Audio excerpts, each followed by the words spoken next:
നമ്മൾ കണ്ടുകൊണ്ടിരുന്നത് പ്രാണൻ ബ്രഹ്മത്തിൽ നിന്ന് തന്നെ വന്നതാണ് എന്ന് സ്ഥാപിക്കുന്നതായിട്ടുള്ള സൂത്രങ്ങളാണ്. അപ്പോൾ ഇതിനകത്ത് ഏതായ പ്രാണൻ എന്ന് ചോദിക്കുമ്പോൾ ഈ അഭിപ്രായങ്ങൾ ഓരോന്നുമായിട്ട് കൊണ്ടുവന്നു. അതായത് പഞ്ചപ്രാണന്മാരാണോ അതോ സപ്തപ്രാണന്മാരാണോ, പിന്നെ 8 പ്രാണന്മാരുണ്ടോ, പിന്നെ 9, 10, 11 ഇങ്ങനെ കൂട്ടിക്കൊണ്ട് വരുന്നത് നമുക്കൊരു കാണാം. അതാണ് ഈ സപ്തഗത്യധികരണം എന്ന് പറയുന്നതിനകത്ത്. സപ്തഗതേർ വിശേഷിതത്വാച്ച. അപ്പം അതിനകത്ത് ഒരു പൂർവപക്ഷം കൊണ്ടുവരികയാണ്. സപ്തഗതേഹേ, ഈ 7 ഗതികളെക്കുറിച്ച് പറയുന്നത് കൊണ്ട് തീർച്ചയായിട്ടും ഇതാണ് പ്രാണങ്ങൾ എന്ന് പറഞ്ഞുകൊണ്ട് അതും കൊണ്ടുവരുന്നുണ്ട്. അതായത് സപ്തപ്രാണാഹ പ്രഭവന്തി തസ്മാത് എന്ന് പറയുന്ന ആ മന്ത്രം. അപ്പോൾ ഇപ്രകാരം കൊണ്ടുവന്ന് കഴിയുമ്പോൾ അപ്പോൾ ശരിക്കും ഇപ്പോൾ പ്രാണൻ എന്ന് പറഞ്ഞിരിക്കുന്ന ഏതാണ്? അപ്പോൾ അവിടെ ഇതിനു മുമ്പുള്ള സൂത്രങ്ങളിൽ നമ്മൾ കണ്ടത് അത് മുഖ്യപ്രാണനാണോ ഗൗണമാണോ എന്നുള്ള രീതിയിൽ ഗൗണ്യസംഭവാത് എന്ന് പറഞ്ഞിരിക്കുന്ന ഒരു ശ്രുതി കാണുന്നു, ഒരു സൂത്രം നമ്മൾ കാണുകയുണ്ടായി. രണ്ടാമത്തെ സൂത്രം പറയുന്നത് ഗൗണ്യസംഭവാത് എന്ന്. അപ്പോൾ ഈ പ്രാണനെ കുറിച്ച് പറയുമ്പോൾ അത് ഗൗണമാണ് എന്നെടുക്കുക സാധ്യമല്ല, അതുകൊണ്ട് അത് മുഖ്യമായിട്ട് തന്നെ എടുക്കണം എന്ന്. അപ്പോൾ അങ്ങനെ വരുമ്പോൾ ഇവിടെ ഈ തഥാ പ്രാണാഹ എന്നുള്ള ഒരു പ്രയോഗം ഉണ്ടല്ലോ. ഈ പ്രാണാഹ എന്ന് പറഞ്ഞു കഴിയുമ്പോൾ തീർച്ചയായിട്ടും പഞ്ചപ്രാണന്മാരെ അല്ലേ എടുക്കേണ്ടത്? ഇതാണ് ഇവിടെ ചോദ്യം വരുന്നത്. പക്ഷെ അങ്ങനെ വരുമ്പോൾ ഈ പഞ്ചപ്രാണന്മാരെ എങ്ങനെ നിങ്ങൾക്ക് എടുക്കാൻ സാധിക്കും? ഇവിടെ പ്രാണന്മാരെന്ന് പറഞ്ഞാൽ ഇന്ദ്രിയങ്ങളല്ലേ എന്നുള്ളതാണ് ഈ കണ്ട ചോദ്യങ്ങൾ. അപ്പോൾ അതിന് വേണ്ടിയിട്ടുള്ള അതിന് സമർത്ഥിക്കുന്നതായിട്ടുള്ള സൂത്രങ്ങൾ, മന്ത്രഭാഗങ്ങളും ഒക്കെയാണ് നമ്മളിപ്പം കണ്ടുകൊണ്ടിരുന്നത്.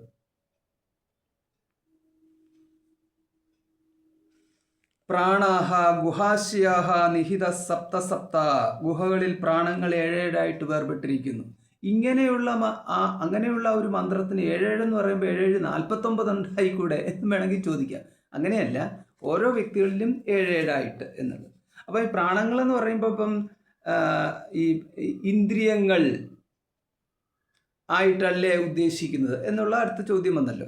അപ്പോൾ ഇന്ദ്രിയങ്ങൾ വന്നു കഴിയുമ്പോൾ ഈ ഇന്ദ്രിയങ്ങൾ എന്ന് പറയുമ്പോൾ പഞ്ച ജ്ഞാനേന്ദ്രിയങ്ങൾ ആണല്ലോ ഉദ്ദേശിക്കുന്നത്. പഞ്ചജ്ഞാനേന്ദ്രിയങ്ങളും പിന്നെ മനസ്സും കൂടെ കൂട്ടിക്കഴിഞ്ഞാൽ 6 അപ്പോൾ 6ന്റെ കൂട്ടത്തിൽ സർവത്ര വ്യാപിച്ചു നിൽക്കുന്ന ത്വഗീന്ദ്രിയത്തിന് ഒരു വിശേഷാധികാരണവും കൂടെ കൊടുത്തിട്ട് 7 എന്നുള്ള രീതിയിൽ ഉള്ള ചോദ്യങ്ങൾ വരുന്നുണ്ട്.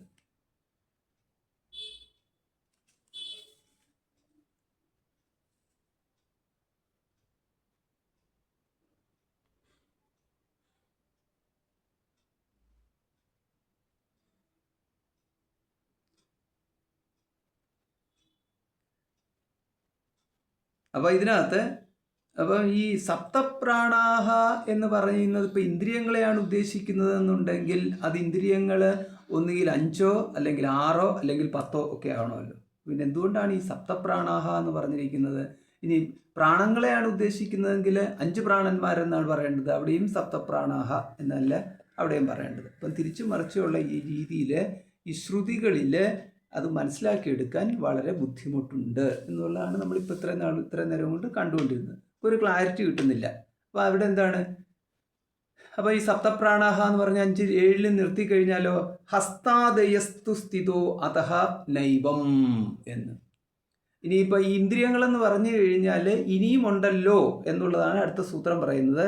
ഹസ്താദയഹ തു, ഹസ്തം തുടങ്ങിയവ, കയ്യ തുടങ്ങിയവ, തുസ്ഥിതേഹേ അവയും ഉള്ളതിനാൽ, അതഹ നയേവം അതിനാൽ അപ്രകാരം അല്ല എന്ന്. ഹസ്തോ വൈ ഗ്രഹഃ സ കർമ്മണഃ അതിഗ്രഹേണ ഗൃഹീതോ ഹസ്താഭ്യാം ഹി കർമ്മ കരോതി. കയ്യ് എന്ന ഇന്ദ്രിയം ഗ്രഹം ചെയ്യപ്പെടുന്നു, ഗ്രഹിക്കുന്ന ഇന്ദ്രിയമാകയാൽ ഗ്രഹം എന്ന് പറയുന്നത്. ഗ്രഹം എന്നുള്ളതിന് ഗ്രഹിക്കുന്ന ഇന്ദ്രിയമാകയാൽ ഗ്രഹം എന്ന, കയ്യിനെ ഒരു ഗ്രഹം എന്ന് പറയും. ഇങ്ങനെയൊക്കെയാണ് ഇതിൻ്റെ പോക്ക്. കർമ്മമാകുന്ന അതിഗ്രഹത്താൽ കയ്യിന് വിഷയമായി എടുക്കാനുള്ള പദാർത്ഥത്താൽ കർമ്മം ചെയ്യുന്നു എന്ന്. അതായത് കയ്യൊരു ഗ്രഹമാണ്, അത് ഗ്രഹിക്കുന്നത് ഇന്ദ്രിയമാണ്. അങ്ങനെ ഗ്രഹിക്കുമ്പോഴാണ് കർമ്മം എന്ന് പറയുന്നത്. അപ്പോൾ ഇങ്ങനെ വരുമ്പോൾ ഇവിടെ ഹസ്തം തുടങ്ങി വെച്ച് നോക്കിക്കഴിയുമ്പോൾ ഇന്ദ്രിയങ്ങളുടെ എണ്ണം കൂടുന്നു. അതായത് ഇന്ദ്രിയങ്ങളെന്ന് പറയുമ്പോൾ പഞ്ചജ്ഞാനേന്ദ്രിയങ്ങളിൽ ഒതുങ്ങുന്നില്ല, പിന്നെയും അധികമാകുന്നു. അധിക സംഖ്യയെ സ്വീകരിക്കുമ്പോൾ പ്രാണങ്ങൾ അങ്ങനെ 11 എന്ന്. അതായത് പഞ്ചജ്ഞാനേന്ദ്രിയങ്ങളെ എടുത്തു, പിന്നെ കർമ്മേന്ദ്രിയങ്ങളെ എടുത്തു, 5 5 10, പിന്നെ മനസ്സും കൂടെ ചേർത്ത് കഴിയുമ്പോൾ മനഃഷ്ടാനിന്ദ്രിയാണി എന്നുള്ള പ്രയോഗം ഗീതയിലും കാണുന്നുണ്ടല്ലോ. മനസ്സിനെ ഈ 5 ജ്ഞാനേന്ദ്രിയങ്ങളുടെ കൂട്ടത്തിൽ മനസ്സിനെയും കൂടെ ചേർത്തിട്ട് 6 ഇന്ദ്രിയങ്ങൾ എന്നുള്ള പ്രയോഗം എല്ലായിടത്തും കാണുന്നുണ്ട്. അപ്പോൾ ഇവിടെ 10 ഇന്ദ്രിയങ്ങൾ എടുത്ത ശേഷം ഒന്നുകൂടെ ചേർത്ത് 11 ആക്കി എടുക്കാം എന്ന്. അപ്പം അങ്ങനെ വരുമ്പോൾ ഈ പുരം ഏകാദശദ്വാരം എന്നൊക്കെ പറയുന്നിടത്താണെന്നുണ്ടെങ്കിൽ ഈ പുരം എന്ന് പറയുന്നത് ഏകാദശദ്വാരം എന്ന് പറയുമ്പോൾ 11 ഇന്ദ്രിയങ്ങളായിട്ട് എടുത്തു കഴിഞ്ഞാലും അവിടെ ഈ 10 ഇന്ദ്രിയങ്ങളും പിന്നെ മനസ്സും കൂടെ ചേർത്തിട്ടുള്ള ആ ഒരു രീതിയിൽ. അപ്പം ഇങ്ങനെ ഒക്കെ ഓരോ തരത്തിലുള്ള വ്യാഖ്യാനങ്ങൾ ഓരോ തരത്തിൽ ഇങ്ങനെ അവിടെ ഇവിടെയൊക്കെ കണ്ടുവരുന്നു. ഇവിടെ നിന്ന് നമുക്കൊരു ക്ലാരിറ്റി കിട്ടുന്നില്ല. അപ്പം അതിനാണ് എന്താണ് ഇവിടെ ശരിക്കും എടുക്കേണ്ടത് എന്ന്. അപ്പം അങ്ങനെയാണെന്നുണ്ടെങ്കിൽ ദശേമേ പുരുഷേ പ്രാണാഹ ആത്മ ഏകാദശ എന്ന്. അപ്പം ബൃഹദാരണ്യത്തിലാണെങ്കിൽ വേറൊരു മന്ത്രം കൂടെ കാണുന്നുണ്ട്.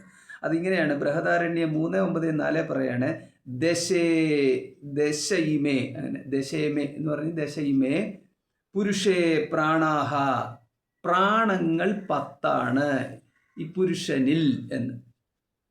പിന്നെയോ ആത്മാ ഏകാദശ, 11ാമതായിട്ടുള്ളത് ആത്മാവാണ് എന്ന് ബൃഹദാരണ്യത്തിൽ പറയുന്നു. അപ്പം 11 എന്ന് പറയുമ്പോൾ ഇങ്ങനെയാണ് 11 വന്നതെന്ന് ബൃഹദാരണ്യത്തിലും പറയുന്നു. അപ്പോൾ ഇങ്ങനെ അപ്പം വന്നു കഴിയുമ്പോൾ ഏതായി? അപ്പോൾ അങ്ങനെ വരുമ്പോൾ 11 പ്രാണങ്ങൾ എന്ന് പറഞ്ഞു കഴിഞ്ഞാൽ 11 എന്നുള്ള സംഖ്യ കിട്ടി. ഇതിനകത്ത് 10 ഇന്ദ്രിയങ്ങളും പിന്നൊന്ന് ആത്മാവുമാണ്. ഇങ്ങനെയാണല്ലോ ഇവിടെ കാണുന്നത്. അപ്പോൾ ഇവിടെ ആ ആത്മാ എന്ന അർത്ഥം അവിടെ മനസ്സ് കൊടുക്കണം. അത് കാരണം ഇതിൻ്റെ കൂട്ടത്തിൽ പറഞ്ഞിട്ടുള്ളത് കൊണ്ടാണെന്നുള്ള വ്യാഖ്യാനം എടുക്കണം. അപ്പോൾ അങ്ങനെ വരുമ്പോൾ 11ാമത്തേത് ആത്മാ എന്ന് പറഞ്ഞിരിക്കുന്നതാണ് മനസ്സായിട്ട് എടുക്കണം. അപ്പോൾ അങ്ങനെ വരുമ്പോൾ ഭഗവത്ഗീതയിൽ പറഞ്ഞിരിക്കുന്ന മനഃഷ്ടാനി ഇന്ദ്രിയാണി എന്ന് പറഞ്ഞിരിക്കുന്നത് ഇന്ദ്രിയങ്ങളെ മനസ്സിൻ്റെ കൂട്ടത്തിൽ ചേർത്തിരിക്കുന്നു. ബൃഹദാരണ്യത്തിലേക്ക് വന്നു കഴിഞ്ഞാൽ 10 ഇന്ദ്രിയങ്ങളുടെ കൂട്ടത്തിൽ ആത്മാവിനെ ചേർത്തിരിക്കുന്നു. അതുകൊണ്ട് അവിടെ 10 ഇന്ദ്രിയങ്ങളുടെ കൂട്ടത്തിൽ ചേർത്തിരിക്കുന്ന ആത്മാവിനെ മനസ്സായിട്ട് എടുക്കണം എന്ന് ഭാഷ്യം.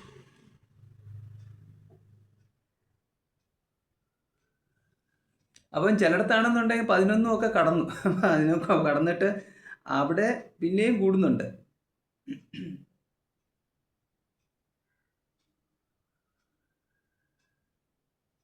അങ്ങനെ വരുമ്പോൾ ഈ കൂട്ടി എടുത്തു കഴിഞ്ഞാൽ അവിടെ വിഷമിക്കേണ്ട.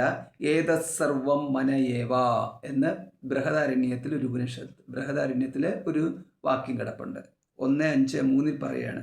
അതായത് നമ്മൾ പറയുകയാണ് ഇനി എനിക്ക് കൂട്ടണമെന്ന് പറഞ്ഞു കഴിഞ്ഞാൽ അത് ഈ കൂട്ടുക എന്ന് പറഞ്ഞു കഴിഞ്ഞാൽ മാത്രം പോരാ, അതെല്ലാം കൂടെ എന്തിലേക്ക് ഒതുക്കാൻ പറ്റും എന്നും കൂടെ കാണണം. അപ്പോൾ ഇവിടെ എല്ലാം കൂടെ ചേർത്ത് എല്ലാം മനസ്സിലേക്ക് ഒതുങ്ങുന്നു എന്ന്. എന്താണ്? ശബ്ദം, സ്പർശം, രൂപം, രസം, ഗന്ധം 5 വിഷയങ്ങൾ, അവയെ അറിയുവാൻ ജ്ഞാനേന്ദ്രിയങ്ങൾ 5, വചനം, ആദാനം, വിഹരണം, ഉത്സർഗം, ആനന്ദം ഇവകൾക്ക് കർമ്മേന്ദ്രിയങ്ങൾ 5. അതുകൊണ്ട് പിന്നെ ഇവയ്ക്ക് വേണ്ടുന്ന കർമ്മേന്ദ്രിയങ്ങൾ 5, അതായത് വിഷയങ്ങൾ, കർമ്മമായിട്ടുള്ളത് 5, പിന്നെ അതിൻ്റെ ഇന്ദ്രിയങ്ങൾ 5. ഈ 3 കാലത്തിലുള്ള മനസ്സൊന്നാണെങ്കിലും അനേക വൃത്തിയുള്ളതായിട്ടുള്ളത് കൊണ്ട് മനസ്സിന് ബുദ്ധി, ചിത്തം, അഹങ്കാരം, മനസ്സ് എന്നിങ്ങനെ 4ആയിട്ടും തിരിച്ചിരിക്കുന്നു. അപ്പോൾ ഇങ്ങനെ 4ആക്കി പറയുന്നു. അപ്പോൾ ഇതെല്ലാം കൂടെ കൂട്ടിക്കഴിയുമ്പോൾ പിന്നെയും എണ്ണം കൂടുന്നു. അങ്ങനെ കൂടുമ്പോൾ ഇവയെല്ലാ തരത്തിനെയും കൂടെ ആണെങ്കിൽ ഏതസർവം മനയേവ. അതുകൊണ്ട് ഇനിയിപ്പം മനസ്സിന് അനേകം വൃത്തികളുണ്ടെന്ന് പറഞ്ഞു കഴിഞ്ഞാൽ അതും കൂടെ കൂട്ടിയിട്ട് പറയുകയാണ് ഇതെല്ലാം മനസ്സർവം മനഹായേവ, എല്ലാം മനസ്സ് തന്നെയാണ്. അതായത് ഈ പ്രാണങ്ങൾ സപ്തപ്രാണാഹ പ്രഭവന്തി തസ്മാത് എന്ന പ്രയോഗത്തിനകത്ത് 7 പ്രാണങ്ങൾ ഇവനിൽ നിന്ന് ഉദ്ഭവിക്കുന്നു എന്ന് പറഞ്ഞിരിക്കുന്നത് ഒരു മന്ത്രത്തിൽ ഒരു രീതിയിൽ അങ്ങനെ പറഞ്ഞിരിക്കുന്നു എന്നേ ഉള്ളൂ. അതുകൊണ്ട് കൃത്യമായിട്ട് അത് 7 എന്നുള്ള രീതിയിലൊന്നും എടുക്കണ്ട, എല്ലാത്തിനും കൂടെ ചേർത്തിട്ട് തന്നെയാണ് പറഞ്ഞിരിക്കുന്നതെന്ന് സാരം. അതായത് ഇപ്പം വേണമെന്നുണ്ടെങ്കിൽ ഇപ്പം ഈ ഏഴിനകത്ത് ഇപ്പം 5 ഇന്ദ്രിയങ്ങൾ, 5 ഇന്ദ്രിയങ്ങൾ മുഖത്ത് തന്നെയുണ്ട്. ഇപ്പം ചെവി, കണ്ണ്, ത്വക്ക്, പിന്നെ നാസിക, പിന്നെ രസനേന്ദ്രിയം വന്നു കഴിയുമ്പോൾ തന്നെ 5 ആയല്ലോ. പിന്നെ അതിൻ്റെ കൂട്ടത്തിൽ വാഗെന്ന് പറയുന്ന ഒരു ഇന്ദ്രിയം, കർമ്മേന്ദ്രിയത്തിന് വേണ്ടിയിട്ട് വാഗെന്ന് പറയുന്ന ഒരു ഇന്ദ്രിയം ചേർത്തു. പിന്നെ മനസ്സും കൂടെ ചേർത്ത് കഴിഞ്ഞാൽ തന്നെ 7 ആയി. ഇങ്ങനെ പലതരത്തിലാണെങ്കിൽ ഇതിനും ഓരോ തരത്തിൽ പറഞ്ഞു വെക്കുന്നുണ്ട്. അപ്പോൾ ഇതിനകത്ത് ഈ 7 പറഞ്ഞു കഴിഞ്ഞാൽ കൃത്യം 7 എന്നുള്ള ഒരു കണക്കിൽ എടുക്കേണ്ടതില്ല. ആ 7 എന്ന് പറഞ്ഞാൽ ഒന്ന് പറഞ്ഞിരിക്കുന്നത് മാത്രമേ ഉള്ളൂ. അപ്പോൾ ശരിക്കും പറഞ്ഞു കഴിഞ്ഞാൽ ഇപ്പം ഈ 7 എന്തിനാ പറഞ്ഞതെന്നാ, 7 ബാക്കിയുള്ളതിനെ കൂടെ ചേർക്കുന്നു നിർത്താൽ മതി.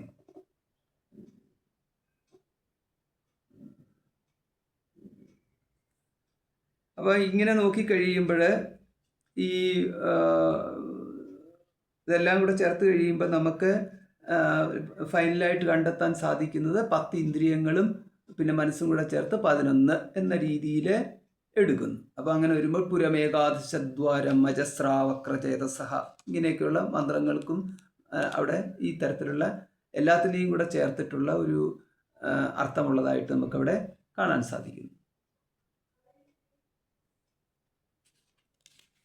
അപ്പം അതുകൊണ്ടാണ് ഹസ്താദയസ്തു സ്ഥിതോ അതൊഹ നൈവം. ഇപ്പം ന ഏവം ഇപ്രകാരമല്ല, അതായത് 7 പ്രാണങ്ങൾ എന്ന് പറഞ്ഞിട്ടോ അല്ലെങ്കിൽ പഞ്ചേന്ദ്രിയങ്ങൾ എന്ന് പറഞ്ഞിട്ടോ ഒതുങ്ങണ്ട. ഹസ്താദയസ്തു ഈ ഹസ്തം തുടങ്ങിയവയും കൂടെ ചേർക്കുന്നതിനാൽ അവയെല്ലാം ഇതിനകത്തുള്ളതിനാൽ പ്രാണങ്ങൾ എന്ന് പറഞ്ഞാൽ ഇവയിൽ ഈ 5-ലെന്നോ 7-ലെന്നോ പറഞ്ഞ് ഒതുക്കാൻ സാധിക്കുന്നതല്ല എന്ന്. അപ്പം എന്തുകൊണ്ടാണ് ഇതിങ്ങനെ പറയാൻ സാധിക്കുന്നത്? പ്രാണങ്ങൾ ഇന്ദ്രിയങ്ങളാണ് അല്ലെങ്കിൽ സപ്തപ്രാണന്മാരെയാണ് ഉദ്ദേശിച്ചിരിക്കുന്നത് എന്ന് പറഞ്ഞ് വന്നു കഴിഞ്ഞാൽ ഈ പ്രാണങ്ങൾ എന്ന് പറയുന്നത് 7 ഒതുങ്ങുന്നില്ല, പിന്നെയും ഉണ്ടല്ലോ എന്ന മറുപടിയാണ് ഈ സൂത്രത്തിൽ കൊടുത്തിരിക്കുന്നത്. ഇത്രയുള്ള സംഭവം. തമുത്ക്രാമന്തം പ്രാണോ അനുത്ക്രാമതി പ്രാണം അനുത്ക്രാമന്തം സർവേ പ്രാണാഹ അനുത്ക്രാമന്തി. ബൃഹദാരണ്യം 4:4-2 ഈ മന്ത്രം കാണുക.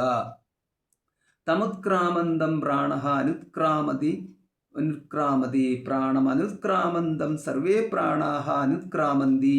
ഉത്ക്രമിക്കുന്ന പ്രാണനോടുകൂടി പ്രാണൻ ഉത്ക്രമിക്കുന്നു. ഉത്ക്രമിക്കുന്ന പ്രാണനോടുകൂടി ചേർന്നിട്ട് എല്ലാ പ്രാണങ്ങളും വെളിയിലോട്ട് പോകുന്നു എന്ന്. അതായത്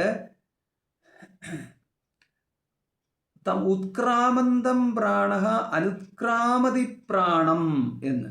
അപ്പോൾ പ്രാണൻ പോകുമ്പോൾ പ്രാണൻ പോകും, ഇത്തരത്തിലാണ് അവിടെ പ്രയോഗം കൊടുത്തിരിക്കുന്നത്. ആ പോകുന്ന പ്രാണനെ ആശ്രയിച്ചിട്ട് സർവപ്രാണങ്ങളും പോകുന്നു എന്ന്.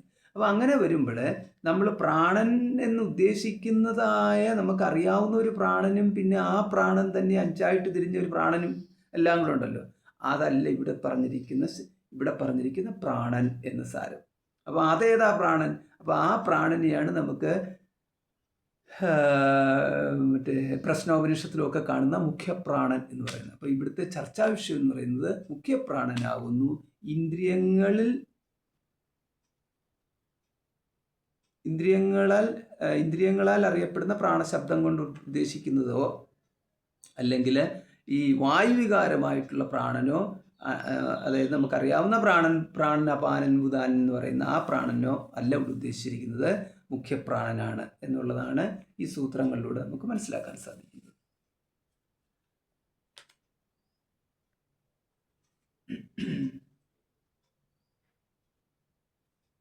അതായത് ഇവിടെ ഇപ്പം ഇതിനെ ഒരു ഉദാഹരണം പറഞ്ഞു കഴിഞ്ഞാൽ ഇങ്ങനെയാണ് ഉദാഹരണം പറഞ്ഞിരിക്കുന്നത്. എല്ലാ ബ്രാഹ്മണർക്കും ഭോജനം കൊടുക്കുക എന്നതിൽ ക്ഷണിച്ചു വരുത്തിയവർക്കെല്ലാം എന്ന പ്രകൃതത്തെ എല്ലാം എന്ന ശബ്ദം കാണിക്കുന്നത് പോലെ എല്ലാ ഇന്ദ്രിയങ്ങളുടെയും ഗതിയെ കാണിക്കുകയാണ് സർവശബ്ദത്തിൻ്റെയും ഉപയോഗം എന്നർത്ഥം. അതായത് ഇവിടെ ഇപ്പം പറയുകയാണ് എല്ലാ ബ്രാഹ്മണർക്കും ഊണ് കൊടുക്കുക എന്ന് പറഞ്ഞു കഴിഞ്ഞാൽ അപ്പോൾ അതിനകത്ത് ഈ ക്ഷണിച്ചു വരുത്തിയതായ ബ്രാഹ്മണരുമുണ്ട്, പിന്നെ കേട്ടറിഞ്ഞു വന്നവരായ ബ്രാഹ്മണരുമുണ്ട് എന്നർത്ഥം. അതായത് വരുമ്പോൾ എല്ലാവർക്കുമാണ് കൊടുക്കുന്നത്, അല്ലാതെ ക്ഷണിച്ചു വരുത്തിയവർക്ക് മാത്രം കൊടുക്കുക എന്നിട്ട് ബാക്കിയുള്ളവരെല്ലാം പിന്നീട് കൊടുക്കാമെന്നല്ല, മാറ്റി നിർത്തുക എന്നുള്ളതല്ല. അപ്പോൾ അതിനകത്തെന്ന് പറഞ്ഞു കഴിഞ്ഞാൽ ബ്രാഹ്മണർക്കെല്ലാം കൊടുക്കുന്നു എന്ന് സാരം. ഇതേമാതിരിയാണ് ഇപ്പോൾ ഈ ക്ഷണിച്ചു വരുത്തിയതാണ് എന്നുള്ള രീതിയിൽ അവിടെ ഒരു പ്രയോഗം ഉണ്ട് എന്നുണ്ടെങ്കിൽ കൂടിയും അതിന് ആൾ വരുന്നിടം വരെയുള്ളൂ പ്രസക്തി. ആൾ വന്നു കഴിഞ്ഞാൽ പിന്നെ എല്ലാവരും ഒരുപോലെയാണ് എന്ന്. ഇത് പണ്ടത്തെ കാലത്താണ്. ഇന്നത്തെ കാലത്ത് അങ്ങനെയല്ല. സദ്യക്ക് ഇപ്പോൾ ആൾക്കാരെ ക്ഷണിച്ച് വരുത്തിയതിന് ശേഷം പിന്നെ ക്ഷണിക്കാതെ വന്നവരെ കയറിയിരിക്കുന്നത് കണ്ടു കഴിഞ്ഞാൽ ഇവർ പ്രശ്നം ഉണ്ടാക്കും. അപ്പോൾ അത് വേറെ കാര്യം. പണ്ടത്തെ കാലത്ത് അങ്ങനെയല്ലായിരുന്നു. അതുകൊണ്ടാണ് ഈ ബ്രാഹ്മണ സദ്യ എന്ന് പറയുന്ന ഒരു പ്രയോഗം. ബ്രാഹ്മണ രണ്ട് തരത്തിലാണല്ലോ സദ്യ. ഒന്ന് ഈ സർവാണി സദ്യ എന്ന് പറയുന്നുണ്ട്, പിന്നെ ബ്രാഹ്മണ സദ്യ എന്ന്. സർവാണി സദ്യ എന്ന് പറഞ്ഞു കഴിഞ്ഞാൽ വരുന്നവർക്കെല്ലാം ഭക്ഷണം. അതാണല്ലോ സർവാണി എന്ന് പറയുന്നത്. സർവം സർവേ സർവാണി, അതാണ് ഈ സർവാണി, എല്ലാവർക്കും എന്നുള്ളത്. പിന്നെ ഉള്ളതെന്ന് പറഞ്ഞാൽ ഈ ബ്രാഹ്മണ സദ്യ. അപ്പം ബ്രാഹ്മണ സദ്യ എന്ന് പറഞ്ഞു കഴിഞ്ഞാൽ ബ്രാഹ്മണർക്ക് എല്ലാവരും എന്നാ എന്നുള്ളത് പണ്ടത്തെ ഒരു രീതി വെച്ചിട്ടാണ് പറയുന്നത്. ഇന്നത്തെ കാലത്തുമായിട്ട് ബന്ധമില്ല. അപ്പോൾ അങ്ങനെ വരുമ്പോൾ സർവ്വബ്രാഹ്മണർക്കും അപ്പോൾ എന്ന് പറഞ്ഞു കഴിഞ്ഞാൽ അവിടെ ഒരു ഭേദമൊന്നുമില്ല. അതുകൊണ്ട് ഈ തീർച്ചയായിട്ടും ഇങ്ങനൊരു സദ്യ ഉണ്ട്, എല്ലാവരും വരണമെന്ന് പറഞ്ഞാൽ അറിയിക്കുമല്ലോ, ബ്രാഹ്മണരെ അറിയിക്കുമല്ലോ. അപ്പോൾ അങ്ങനെ അറിയിച്ചിട്ട് എല്ലാവരെയും അറിയിക്കാൻ പറ്റത്തില്ല. അപ്പോൾ പറ്റുന്നവരെ എല്ലാവരും അറിയിക്കും. അങ്ങനെ അറിയിച്ചിട്ട് സദ്യ തയ്യാറാക്കി കഴിയുമ്പോൾ പിന്നെ അത് കേട്ടറിഞ്ഞ് വരാൻ പറ്റുന്നതായിട്ടുള്ള സകല ബ്രാഹ്മണരും അവിടെ വരും. ഇങ്ങനെ വരുന്നു കഴിഞ്ഞവർക്ക് എല്ലാവർക്കും കൂടെ സദ്യ കൊടുക്കണം എന്നുള്ളതുകൊണ്ടാണ് ബ്രാഹ്മണ സദ്യ എന്ന് പറയുന്നത്. ഈ ബ്രാഹ്മണ സദ്യയിൽ തന്നെ മറ്റൊന്നുള്ളതാണ് ഈ കാല് കഴുകിച്ചൂട്ട് എന്ന് പറഞ്ഞിട്ടുള്ളത്. ബ്രാഹ്മണർക്ക് കാല് കഴുകിച്ചൂട്ട്. അപ്പം ബ്രാഹ്മണർക്ക് ആരാ കാല് കഴുകിച്ചൂട്ടെന്ന്? അബ്രാഹ്മണർ പോയിട്ട് കാല് കഴുകിച്ചൂട്ടുക എന്ന് പറയുന്നത് അല്ല. ബ്രാഹ്മണരുടെ കാല് ബ്രാഹ്മണർ തന്നെയാണ് കാല് കഴുകുന്നത്. അല്ലാതെ ബ്രാഹ്മണരുടെ കാല് കഴുകത്തില്ല. അതാണ്.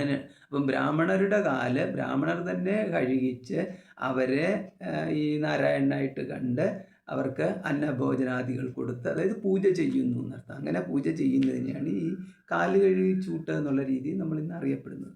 അപ്പോൾ ഇങ്ങനെയാണ്. അല്ലാതെ ഇതിൻ്റെ പിന്നാലെ പോയിട്ട് അങ്ങനെയോ കാല് കഴുകിച്ചൂട്ട് എന്നാൽ പിന്നെ എന്താ ബാക്കിയുള്ളവർക്ക് കാല് കഴുകിച്ചൂട്ട് ആർക്ക് വേണേലും നിർത്താം. അപ്പോൾ അവരവരുടെ സ്വന്തക്കാർക്ക് വേണ്ടിയിട്ട് ചെയ്യുന്നു എന്ന് സാരം, അല്ലാതെ വേറൊന്നുമല്ല. പിന്നെ ഇത് ശാസ്ത്രത്തിലാണെന്നുണ്ടെങ്കിൽ ഇതിന് ചില മന്ത്രങ്ങളും പിന്നെ രീതികളും ഒക്കെ പറഞ്ഞു വെച്ചിട്ടുണ്ട്. അങ്ങനെ പറഞ്ഞു വെച്ച് കഴിയുമ്പോൾ അതൊരു ആചാരമായി.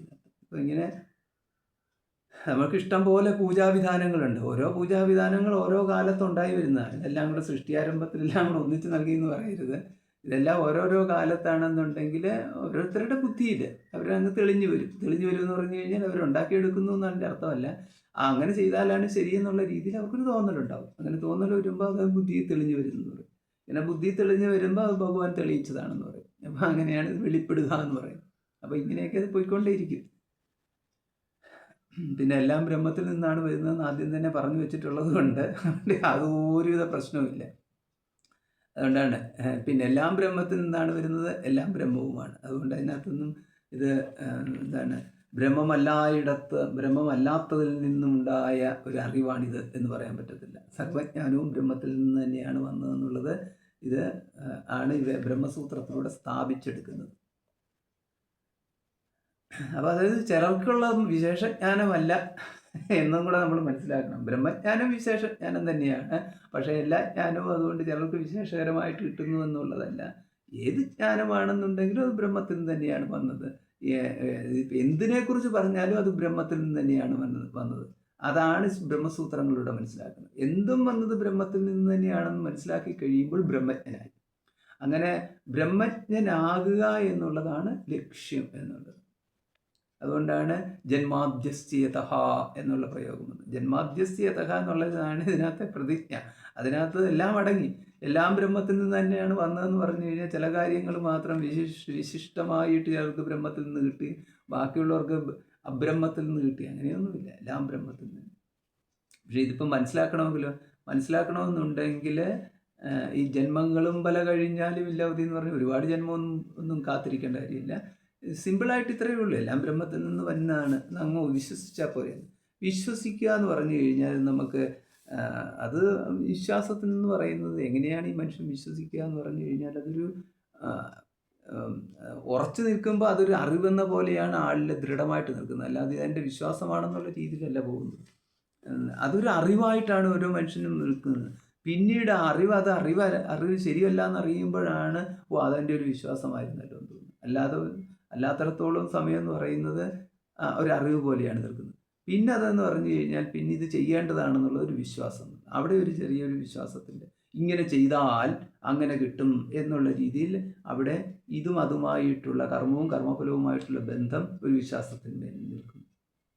പിന്നെ ആ വിശ്വാസം ഒരു അറിവിന്മേലാണ് നിൽക്കുന്നത്. അറിവെന്ന് പറഞ്ഞു കഴിഞ്ഞാൽ അത് അത് അത് ശരിയായിരിക്കും എന്ന് ആണ് എൻ്റെ ബുദ്ധി പറയുന്നത്. അങ്ങനെയാവാം. അതല്ലെന്നുണ്ടെങ്കിൽ അത് ശരിയായിരിക്കും എന്നാണ് മറ്റുള്ളവർ എനിക്ക് പറഞ്ഞു തന്നിരിക്കുന്നത്. അതല്ലെങ്കിൽ അവിടെ ഇവിടെയൊക്കെ എഴുതി വെച്ചിരിക്കുന്നത്. ഇങ്ങനെയൊക്കെയുള്ള രീതിയിൽ ആണ്. ഇപ്പോൾ ഈ വിശ്വാസം എന്ന് പറയുമ്പോൾ ഇത് രണ്ടും കൂടിയാണ്. ചിലപ്പോൾ വേണമെങ്കിൽ അതിലേക്ക് സംശയം കടന്നു വരാം. അപ്പം സംശയം കടന്നു വന്നു വരുമ്പോഴത്തേക്ക് പിന്നെ വിശ്വാസമില്ലായ്മ എന്ന് പറഞ്ഞു കഴിഞ്ഞാൽ സംശയം കടന്നു വരിക എന്ന് പറഞ്ഞു കഴിഞ്ഞാൽ സംശയം കടന്നു വരാൻ സാധ്യതയുള്ളത് വിശ്വാസത്തിലല്ല, പകരം ജ്ഞാനത്തിലാണ്. ജ്ഞാനത്തിന്മേലെ ഒരാൾക്ക് സംശയം ഉണ്ടാകത്തുള്ളൂ. അപ്പം നമ്മൾ സംശയം ഉണ്ടാകുമെന്ന് പറഞ്ഞു കഴിഞ്ഞാൽ ജ്ഞാനം പിന്നെ സംശയം, ഇത് രണ്ടും കൂടെയാണല്ലോ. ബുദ്ധിയും മനസ്സും എന്ന് പറയുന്ന രണ്ടെണ്ണം ഉണ്ടല്ലോ. അപ്പോൾ ഉറച്ചതാണെന്നുണ്ടെങ്കിൽ അത് ജ്ഞാനവും, ഉറയ്ക്കാത്തതാണെന്നുണ്ടെങ്കിൽ അത് സംശയവുമായി. അപ്പോൾ ഇതിനകത്ത് നമ്മൾ വിശ്വാസത്തിൻ്റെ സംശയം എന്ന് പറഞ്ഞു കഴിഞ്ഞാൽ വിശ്വാസത്തെ നമ്മൾ ജ്ഞാനം പോലെ ഉറച്ചതായിട്ട് എടുത്തിരുന്നു എന്നുള്ളത് കൊണ്ടാണ് അവിടെ സംശയം ഉണ്ടാകുന്നത്. അപ്പോൾ ഇങ്ങനെയൊക്കെയാണ് ഇതിൻ്റെയൊക്കെ പോക്ക്.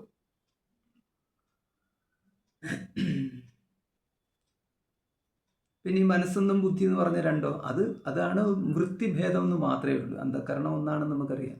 അതൊരു ജ്ഞാനം ആണെന്നുണ്ടെങ്കിൽ, ജ്ഞാനവൃത്തി ആണെന്നുണ്ടെങ്കിൽ അത് നിശ്ചയാത്മിക ബുദ്ധി എന്നറിയാം. നിശ്ചയം എന്ന് പറയുന്നത് ജ്ഞാനം തന്നെയാണ്. അതാണ് ഉറപ്പ് എന്ന് പറയുന്നത്. അങ്ങനെയാണെന്നുണ്ടെങ്കിൽ അത് ബുദ്ധിയായിട്ടും സംശയാത്മകം മനഃ.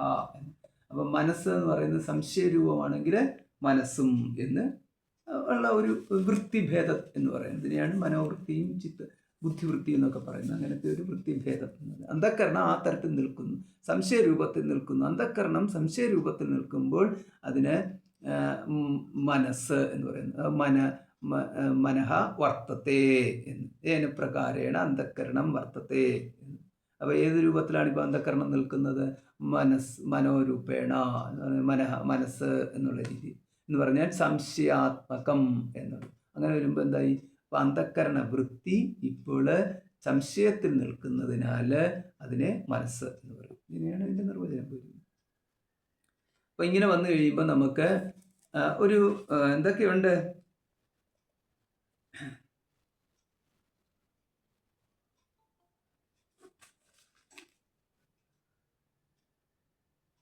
ഇവിടെ എന്ന് പറഞ്ഞു കഴിഞ്ഞാൽ ഈ മൊത്തത്തിൽ ഇപ്പോൾ ഇവിടെ ഈ ശാസ്ത്രത്തിൻ്റെ ലക്ഷ്യം തന്നെ മോക്ഷത്തിനാണ്.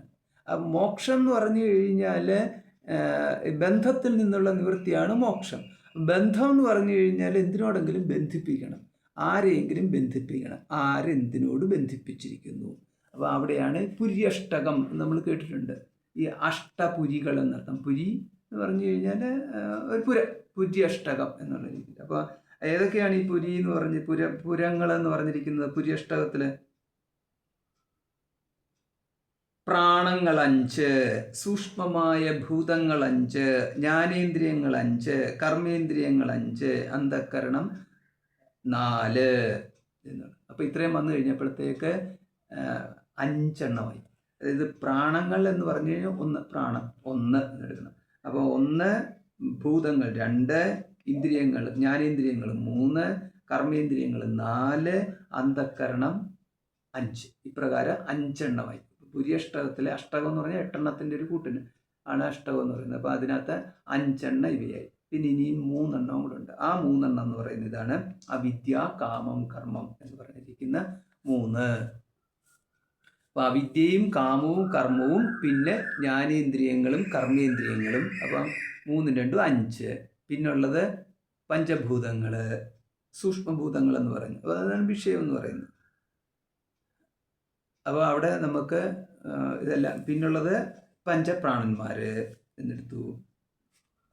പിന്നുള്ളത് അന്ധക്കരണം, മനസ്സ്, ബുദ്ധി, ചിത്തം, അഹങ്കാരം. അഹങ്കാരത്തിനെയും കൂടെ അന്ധക്കരണത്തിൻ്റെ ഭാഗമായിട്ടാണ് ചേർത്തിരിക്കുന്നത്. അങ്ങനെ വരുമ്പോൾ 5 എല്ലാം കൂടെ ചേർത്ത് 8 എന്ന് പറയുന്നത്. ഇതാണ് പുര്യഷ്ടകം. ഈ പുര്യഷ്ടകത്തിനെ ആത്മാവിൽ നിന്നും മുക്തമാക്കലിനെയാണ് മോക്ഷപ്രാപ്തി എന്ന് പറയുന്നത്. അപ്പോൾ ഇതിനെയാണ് വിടുതൽ എന്ന് പറയുന്നത്. അപ്പോൾ ഇതിനകത്ത് ഈ ബന്ധം ആണ്. ഈ 8 എണ്ണത്തുമായിട്ടാണ് ബന്ധമുള്ളത്. അവിദ്യ, കാമം, കർമ്മം. ഈ 8 എണ്ണത്തിലെ തുടക്കം എന്ന് പറയുന്നത് അവിദ്യയാണ്. പിന്നെ ഈ സംസാരത്തിൻ്റെ ഗതി എന്ന് പറയുന്നത് അവിദ്യയാൽ കാമവും കാമത്താൽ കർമ്മവും, ഇങ്ങനെയാണ് ഇത് സംസാരത്തിൻ്റെ ഗതി എന്ന് പറയുന്നത്. അപ്പോൾ ആ മൂന്നെണ്ണം അതുകൊണ്ട് മുഖ്യമാണ്. പിന്നീട് അതിനു വേണ്ടി നിൽക്കുന്നതാണ് അതിൻ്റെ പൂർത്തീകരണത്തിന്. അതായത് ഈ കർമ്മം എന്ന് പറയുന്നത് കർമ്മത്തിൽ പിന്നെ അവസാനിക്കുന്നില്ല, ഫലത്തിലേക്ക് എത്തുന്നു. ഫലം എന്ന് പറയുന്നത് ഭോക്താവിലേക്ക് എത്തുന്നു. ഭോക്താവ് ഫലത്താൽ ഭോക്താവാകുന്നു. ഫലമില്ലെങ്കിൽ ഭോക്താവാകത്തില്ലല്ലോ. അപ്പം ഫലമില്ലാതിരിക്കുമ്പോൾ അഭോക്താവായിരുന്നവൻ ഫലത്താൽ ഭോക്താവാകുന്നു. അപ്പോൾ വീണ്ടും തിരിച്ച് ഭോക്താവിനെ അഭോക്താവാക്കണമെങ്കിൽ ഫലത്തിൻ്റെ ഈ പ്രവാഹം, അതായത് കർമ്മഫലം വന്നു ചേരുന്നത് ഇല്ലാതാക്കണം. അപ്പം കർമ്മഫലം വന്നു ഇവനിൽ ഭോക്താവിലേക്ക് വന്നു ചേരുവാൻ വേണ്ടിയിട്ട് ഭോക്താവിന് ഇരിക്കാനുള്ള ഇരിപ്പിടം, പിന്നെ ഈ ഭോഗങ്ങൾ വന്നു ചേരുമ്പോൾ സ്വീകരിക്കേണ്ടുന്നതായ ദ്വാരങ്ങൾ, പിന്നെ ഈ ഭോഗങ്ങൾ വന്നിട്ട് ഈ സ്വീകരിച്ച ശേഷം അത് ഭോഗ്യരൂപമാക്കി അല്ലെങ്കിൽ അത് ഭോക്താവുമായിട്ട് ബന്ധിപ്പിക്കുന്ന തരത്തിൽ അന്ധക്കരണ വൃത്തികൾ മാറല്, ഇതെല്ലാം കൊണ്ട് ഇങ്ങനെയെല്ലാം കൂടെ ചെയ്ത് കഴിയുമ്പോൾ ഇവിടെ ഭോക്താവായിട്ട് മാറി. അതിങ്ങനെ സ്ഥിരമായിട്ട് പോയിക്കൊണ്ടിരിക്കും. അപ്പോൾ അതുകൊണ്ട് ഇനിയിപ്പോൾ എവിടെയാണ് സംബന്ധം നിർത്തേണ്ടതെന്ന് പറയുന്നത് ഈ അവിദ്യയിൽ തൊട്ട് തുടങ്ങി സംബന്ധം നിർത്തണം. അവിദ്യയും കാമവും കർമ്മവും ഇതെല്ലാം കൂടെ നിർത്തണം. അതായത് ഈ വന്നു ചേരുന്ന കർമ്മഫലം തന്നെയാണ് ബാക്കിയുള്ള ഈ ഭോക്താവിനിരിക്കാനുള്ള ഇരിപ്പിടത്തിനും കാരണമായത്, കരണങ്ങൾക്കും കാരണമായത്, എല്ലാത്തിനും കാരണമായത്. അല്ലാതെ കർമ്മഫലങ്ങൾ മാത്രം ഒരു ഭാഗത്ത് ഇങ്ങനെ അനുഭവിക്കാനിരിക്കുകയും കർത്താവിനോട് സ്ഥിരമായിട്ട് ചേർന്നുകൊണ്ട് ഇന്ദ്രിയങ്ങൾ നിൽക്കുകയും എന്നുള്ള ധാരണയിലേക്ക് നമ്മൾ എത്തേണ്ട കാര്യമില്ല. കാരണം ഇതിനകത്ത് ഈ 3 ശരീരങ്ങളുണ്ടല്ലോ, ഈ 3 ശരീരങ്ങളുടെ അതായത് സ്ഥൂല ശരീരം, സൂക്ഷ്മ ശരീരം, കാരണശരീരം, ഈ ആത്മാ എന്ന് പറയുന്നതിനോടൊപ്പം ഈ 3 ശരീരങ്ങളും കൂടെ ചേർന്നെങ്കിൽ മാത്രമേ ഭോഗത്തിന് സാധ്യതയുള്ളൂ. കർമ്മത്തിനും സാധ്യതയുള്ളൂ, ഭോഗത്തിനും സാധ്യതയുള്ളൂ. കർമ്മവും ഭോഗവും അതിലാണ് നിൽക്കുന്നത്.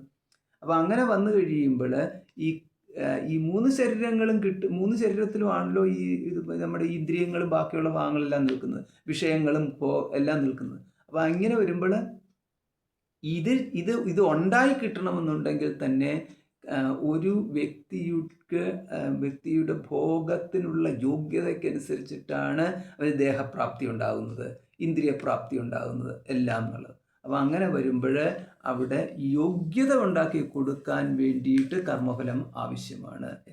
അപ്പോൾ ഇങ്ങനെ കർമ്മഫലത്താൽ ദേഹം കിട്ടുന്നു, ദേഹത്താൽ ഭോഗങ്ങൾ അനുഭവിക്കുന്നു, വീണ്ടും അതിങ്ങനെ കറങ്ങിക്കൊണ്ടേയിരിക്കുന്നു. ഇങ്ങനെ കറങ്ങുമ്പോൾ അതിനകത്ത് നിത്യത്വം ഉള്ളത് ഈ സൂക്ഷ്മ ശരീരത്തിനും കാരണശരീരത്തിനും കൂടെ ചേർന്നിട്ടുള്ള ആ ശരീരത്തിന് നിത്യത്വം കിട്ടുകയും മറ്റേ സ്ഥൂല ശരീരത്തിന് മാത്രം ആവർത്തനം ഉണ്ടാവുകയും ചെയ്യുന്നു. സ്ഥൂല ശരീരത്തിൻ്റെ ആവർത്തനത്തിന് നമ്മൾ ജനനവും മരണവും എന്ന് പറയുന്നു. അപ്പോൾ ഈ ജനനവും മരണവും എന്ന് പറഞ്ഞു കഴിഞ്ഞാൽ ഓരോ വ്യക്തികളെ സംബന്ധിച്ചിടത്തോളം സ്ഥൂല ശരീരത്തിൻ്റെ ആത്യന്തികമായ നിർത്തൽ നടത്തിക്കഴിഞ്ഞാൽ ഇനി സ്ഥൂല ശരീരം പുനർജനിക്കാത്തവണ്ണം, സ്ഥൂല ശരീരവുമായിട്ട് ബന്ധപ്പെടാത്തവണ്ണം ആക്കി വെച്ചാൽ മുക്തിയായി എന്ന ഒരു തോന്നലുണ്ടെങ്കിൽ അത് ശരിയല്ല എന്ന്.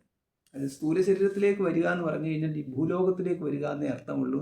ഭൂലോകം അല്ലല്ലോ ലോകങ്ങളുടെ അവസാന വാക്ക്. പിന്നെയും കിടക്കുന്നു എന്ന് നമ്മൾ നോക്കിക്കഴിഞ്ഞാൽ അവിടങ്ങളിലൊക്കെ എന്ന് പറയുന്നത് ഈ ജീവികൾ ഭോഗങ്ങൾ അനുഭവിച്ച് സുഖദുഃഖങ്ങൾ അനുഭവിച്ച് കഴിയുന്നുണ്ട് എന്നുള്ള ഒരു വിശ്വാസം. അപ്പോൾ അതിനെന്താ പ്രമാണം എന്ന് പറഞ്ഞു കഴിഞ്ഞാൽ അത് ജ്ഞാനമാണല്ലോ എന്ന് പറഞ്ഞാൽ അതെവിടെയാണ്? അതാണ് ശാസ്ത്രത്തിൽ പറഞ്ഞിരിക്കുന്നത്. വേദങ്ങളിൽ കുറച്ചേ പറഞ്ഞിട്ടുള്ളെങ്കിൽ അതിനെ വികസിപ്പിച്ച് നല്ലതായിട്ട് പുരാണങ്ങളിലേക്ക് പറഞ്ഞു. പുരാണങ്ങളിൽ പറഞ്ഞിരിക്കുന്നതിനെ നല്ലതുപോലെ അങ്ങോട്ട് വികസിപ്പിച്ച് കഴിഞ്ഞപ്പോഴത്തേക്ക് ഇഷ്ടം പോലെ കഥകളും ബാക്കിയുള്ള കാര്യങ്ങളിലും ഒക്കെ ആയിട്ട് മാറി. പുരാണങ്ങളെന്ന് പറഞ്ഞാൽ അതിനകത്ത് ഇതിഹാസങ്ങളും കൂടെ ചേർത്തോളാം. അപ്പോൾ ശരിക്കും പറഞ്ഞാൽ ഇപ്പോൾ മുക്തി വേണമെന്നുണ്ടെങ്കിൽ സ്ഥൂല ശരീരം സ്വീകരിക്കൽ എന്ന് പറഞ്ഞിട്ട് ഭൂമിയിൽ വന്ന് സ്ഥൂല ശരീരം സ്വീകരിക്കൽ എന്ന് പറഞ്ഞാൽ അതിൽ മാത്രം ഒതുങ്ങരുത്. പകരം പുര്യഷ്ടകമായിട്ടുള്ള ബന്ധം തന്നെ നിൽക്കണം. അങ്ങനെ വരുമ്പോൾ അവിദ്യ, കാമം, കർമ്മം എന്ന് പറഞ്ഞാൽ സകലതും, പിന്നെ പഞ്ചജ്ഞാനേന്ദ്രിയങ്ങളും പഞ്ചകർമ്മേന്ദ്രിയങ്ങളും തുടങ്ങിയിട്ടുള്ള സകലതും എന്ന്. അപ്പോൾ ഇതെല്ലാം പോയി കഴിഞ്ഞാൽ പിന്നെ ആളില്ലാതാകുമോ? അപ്പോൾ ഇതെല്ലാം പോയി കഴിഞ്ഞാൽ ആളില്ലാതാകുമോ എന്ന് പറഞ്ഞു കഴിഞ്ഞാൽ ഇതൊക്കെ ഉണ്ടായിട്ടും ഇപ്പോൾ ആള് എന്ന് പറയുന്നത് ഇവയോട് ചേർന്ന് കാണപ്പെടുന്ന ഈ വ്യക്തി ശരിക്കും ഇവയോട് ചേർന്നുള്ളവനല്ല. ഇതറിഞ്ഞാൽ മുക്തിയായി, ഇത്രയേ ഉള്ളൂ. അല്ലാതെ ഇവയുടെ നാശമല്ല, ഒന്നിൻ്റെയും നാശം എന്നുള്ളതല്ല ഇവിടുത്തെ പ്രസക്തി. നശിക്കാൻ യോഗ്യമായിട്ടുള്ളതല്ലേ നശിക്കത്തുള്ളൂ. ഇവിടെ നശിക്കാൻ യോഗ്യമായിട്ടുള്ളതൊന്നുമില്ലല്ലോ. നാമരൂപയോടെയാണ് നശിക്കാൻ യോഗ്യമായിട്ടുള്ളത്. ഒരു നാമം നശിച്ചുപോയി, എവിടെയാണ് നാശം? നാമത്തിന് എന്താണ് നാശം? നാമത്തിൻ്റെ നാശം എന്ന് പറയുന്നത്, നാമം എന്താണ്? അത് നിൽക്കുമ്പോൾ തന്നെ നാമം എന്ന് പറയുന്നത് ഒരു പ്രതീതി മാത്രമാണ്, അതിൽ കൂടുതൽ അതിനകത്തൊന്നുമില്ല. അത് ആരുടെയെങ്കിലും മനസ്സിലുള്ളപ്പോൾ അതുണ്ട്, ഇല്ലാത്തപ്പോൾ ഇല്ല എന്നുള്ളത്. ഇനി രൂപമാണെങ്കിലോ, രൂപമാണെന്നുണ്ടെങ്കിൽ ഇപ്രകാരം തന്നെ, ഉണ്ടെങ്കിലുണ്ട് ഇല്ലെങ്കിലില്ല എന്നുള്ള രീതിയിൽ. അപ്പോൾ ഇതിനൊന്നും ആർക്കും നശിപ്പിക്കുക എന്ന് പറയുന്നുള്ളതല്ല. ഇതെന്ന് പറയുന്നത് ഒരു ഒഴുക്കിൽ, അതായത് നമ്മൾ ഈ ഒഴുകുന്ന നദിയെ നോക്കിക്കൊണ്ടിരിക്കുമ്പോൾ പല രൂപങ്ങൾ ആ നദിയിലെ മോൾ ഭാഗത്ത് ഇങ്ങനെ വന്ന് മറയുന്നത് പോലെയുള്ളത്. അതിനകത്ത് രൂപമാണോ എന്ന് ചോദിച്ചാൽ രൂപമാണ്, ഇനി അതല്ല അല്ലെന്ന് ചോദിച്ചു കഴിഞ്ഞാൽ അല്ല എന്ന് പറഞ്ഞതുപോലെ പ്രതീതികൾ ഇങ്ങനെ ഉണ്ടായിക്കൊണ്ടേയിരിക്കുന്നു എന്നർത്ഥം. ഇത്രയേ ഉള്ളൂ. ഇതാണ്.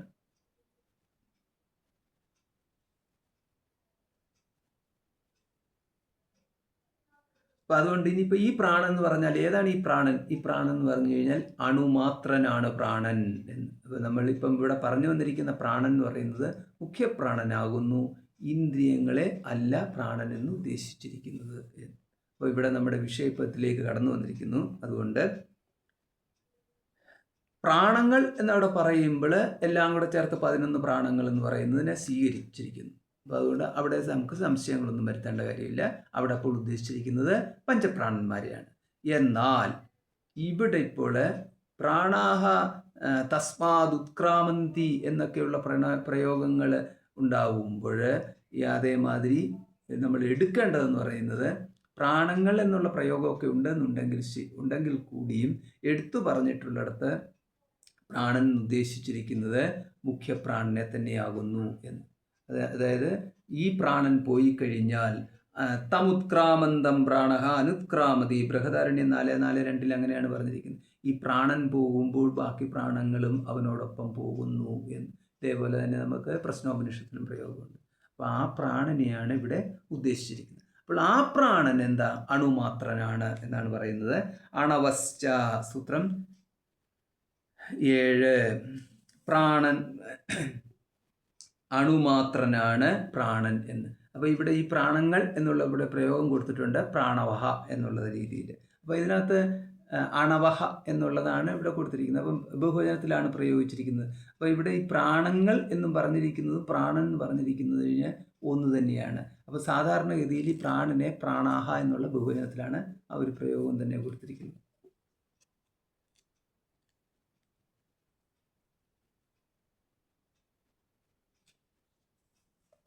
അപ്പോൾ ഇവിടെ അപ്പോൾ ഇങ്ങനെ വന്നു കഴിയുമ്പോൾ അതെന്താണ് അവിടെ ഉദ്ദേശിച്ചിരിക്കുന്നത്? അവിടെ ഉദ്ദേശിച്ചിരിക്കുന്നത് ഇന്ദ്രിയങ്ങളെയാണ് എന്ന്. അണവഹ എന്നവിടെ ബഹുവചനത്തിൽ പ്രയോഗിച്ചിരിക്കുന്നത് ഇന്ദ്രിയങ്ങളെയാണ് എന്ന് നമുക്ക് മനസ്സിലാക്കിയെടുക്കാം എന്ന്.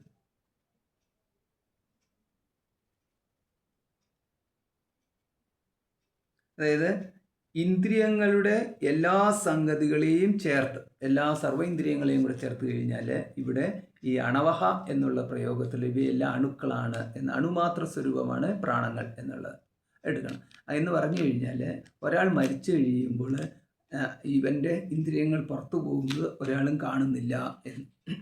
അങ്ങനെ കാണുകയാണെന്നുണ്ടെങ്കിൽ നമ്മൾ ഇവൻ്റെ ജ്ഞാനേന്ദ്രിയം പറന്നു പോകുന്നു, ചക്ഷുരിന്ദ്രിയം പറന്നു, അപ്പോൾ എൻ്റെ കർമ്മേന്ദ്രിയം പറന്നു പോകുന്നു എന്നൊക്കെയുള്ള രീതി നമുക്ക് കാണാമായിരുന്നു. പക്ഷെ അങ്ങനെയൊന്നുമില്ല, അണുമാത്രനാണ്. പ്രാണശ്രേഷ്ഠാധികരണം. ഇപ്പോൾ ഇവിടെയാണ് അങ്ങനെ പറഞ്ഞിരിക്കുന്ന ആ പ്രാണങ്ങൾ എന്ന് പറഞ്ഞിരിക്കുന്ന ഇന്ദ്രിയങ്ങളെക്കുറിച്ചല്ല പറഞ്ഞിരിക്കുന്നത്, ഇവിടെ ശ്രേഷ്ഠപ്രാണനെ കുറിച്ചാണ്. അതുകൊണ്ട് ശ്രേഷ്ഠശ്ച എന്ന്. മുഖ്യപ്രാണനും ഇന്ദ്രിയങ്ങളെപ്പോലെ തന്നെ ബ്രഹ്മകാര്യമാവുന്നു എന്ന്. അപ്പോൾ ഒന്ന് നമുക്ക് പ്രാണാഹ എന്ന് പറഞ്ഞു കഴിഞ്ഞാൽ, പ്രാണങ്ങൾ എന്ന് പറഞ്ഞു കഴിഞ്ഞാൽ ഇപ്പം ഇന്ദ്രിയങ്ങളെന്ന് എടുക്കണം. അങ്ങനെ ഇന്ദ്രിയങ്ങളെന്ന് എടുത്തു കഴിഞ്ഞാൽ അത് ബ്രഹ്മത്തിൽ നിന്ന് തന്നെയാണ് എടുത്തത്, ബ്രഹ്മത്തിൽ നിന്ന് തന്നെയാണ് വന്നത് എന്നതിനെ സ്വീകരിക്കാം. ഇനി അതിൽ ഒതുങ്ങണ്ട, പകരം പ്രാണൻ എന്ന് പറഞ്ഞു കഴിഞ്ഞാൽ അത് മുഖ്യപ്രാണനെയാണ് ഉദ്ദേശിച്ചത്. അതുകൊണ്ടാണ് ഇത് ശ്രേഷ്ഠശ്ച എന്ന് പറഞ്ഞത്, ശ്രേഷ്ഠപ്രാണൻ എന്ന് പറഞ്ഞിരിക്കുന്നത്. അപ്പം ഇവിടെ അതായത് നമ്മൾ ഇതിപ്പോൾ എന്തിനാ പറഞ്ഞിരിക്കുന്നത്, ഈ ശ്രുതികളിലാണെന്നുണ്ടെങ്കിൽ ഈ തരത്തിൽ പ്രാണനും പ്രാണങ്ങൾ എന്നുള്ള പലതരത്തിൽ പോകും. അപ്പം അങ്ങനെ പോകുമ്പോൾ ഈ പ്രാണങ്ങളെന്ന് പറഞ്ഞു കഴിഞ്ഞാൽ 11 പ്രാണങ്ങൾ എന്നുള്ള രീതിയിൽ എടുത്തിട്ട് അതിന് ഇന്ദ്രിയങ്ങളായിട്ട് അങ്ങ് എടുത്തേക്കുക. അങ്ങനെ എടുത്തു കഴിഞ്ഞാൽ ഈ പ്രാണങ്ങൾ ഉണ്ടായത് ബ്രഹ്മത്തിൽ നിന്ന് തന്നെയാണ് അങ്ങ് എടുത്ത് സ്വീകരിച്ചു പോകാം എന്ന് പറയും. പിന്നെ പ്രാണൻ എന്ന് പറഞ്ഞു കഴിഞ്ഞാൽ ശ്രേഷ്ഠപ്രാണനെയാണ് പ്രാണൻ എന്ന് യഥാർത്ഥത്തിൽ പറയുന്നത്. ഈ പ്രാണനാണ് ഏതൊരുവൻ ഈ ദേഹത്തിൽ നിന്ന് ഉത്ക്രമിച്ചു കഴിഞ്ഞാൽ പിന്നെ മറ്റാർക്കും അവിടെ ഇരിക്കാൻ സാധിക്കത്തില്ലയോ, അങ്ങനെ പറയുമ്പോൾ ഈ 11-ൽ പെട്ട പ്രാണനല്ല ഇത് ശ്രേഷ്ഠപ്രാണൻ എന്ന് തിരിച്ചറിയണം എന്ന്. അതാണ് മുഖ്യപ്രാണൻ എന്ന് പറയുന്നത്. ആ മുഖ്യപ്രാണൻ ബ്രഹ്മത്തിൽ തന്നെ വന്നതാകുന്നു എന്ന്. ന മൃത്യുരാസീത് അമൃതം ന തർഹി രാത്രിയ അന്ന ആസീത് പ്രകേതഃ ആനീതവാതം സ്വധയാ തതേകം തസ്മാദ് യദന്യന്ന പര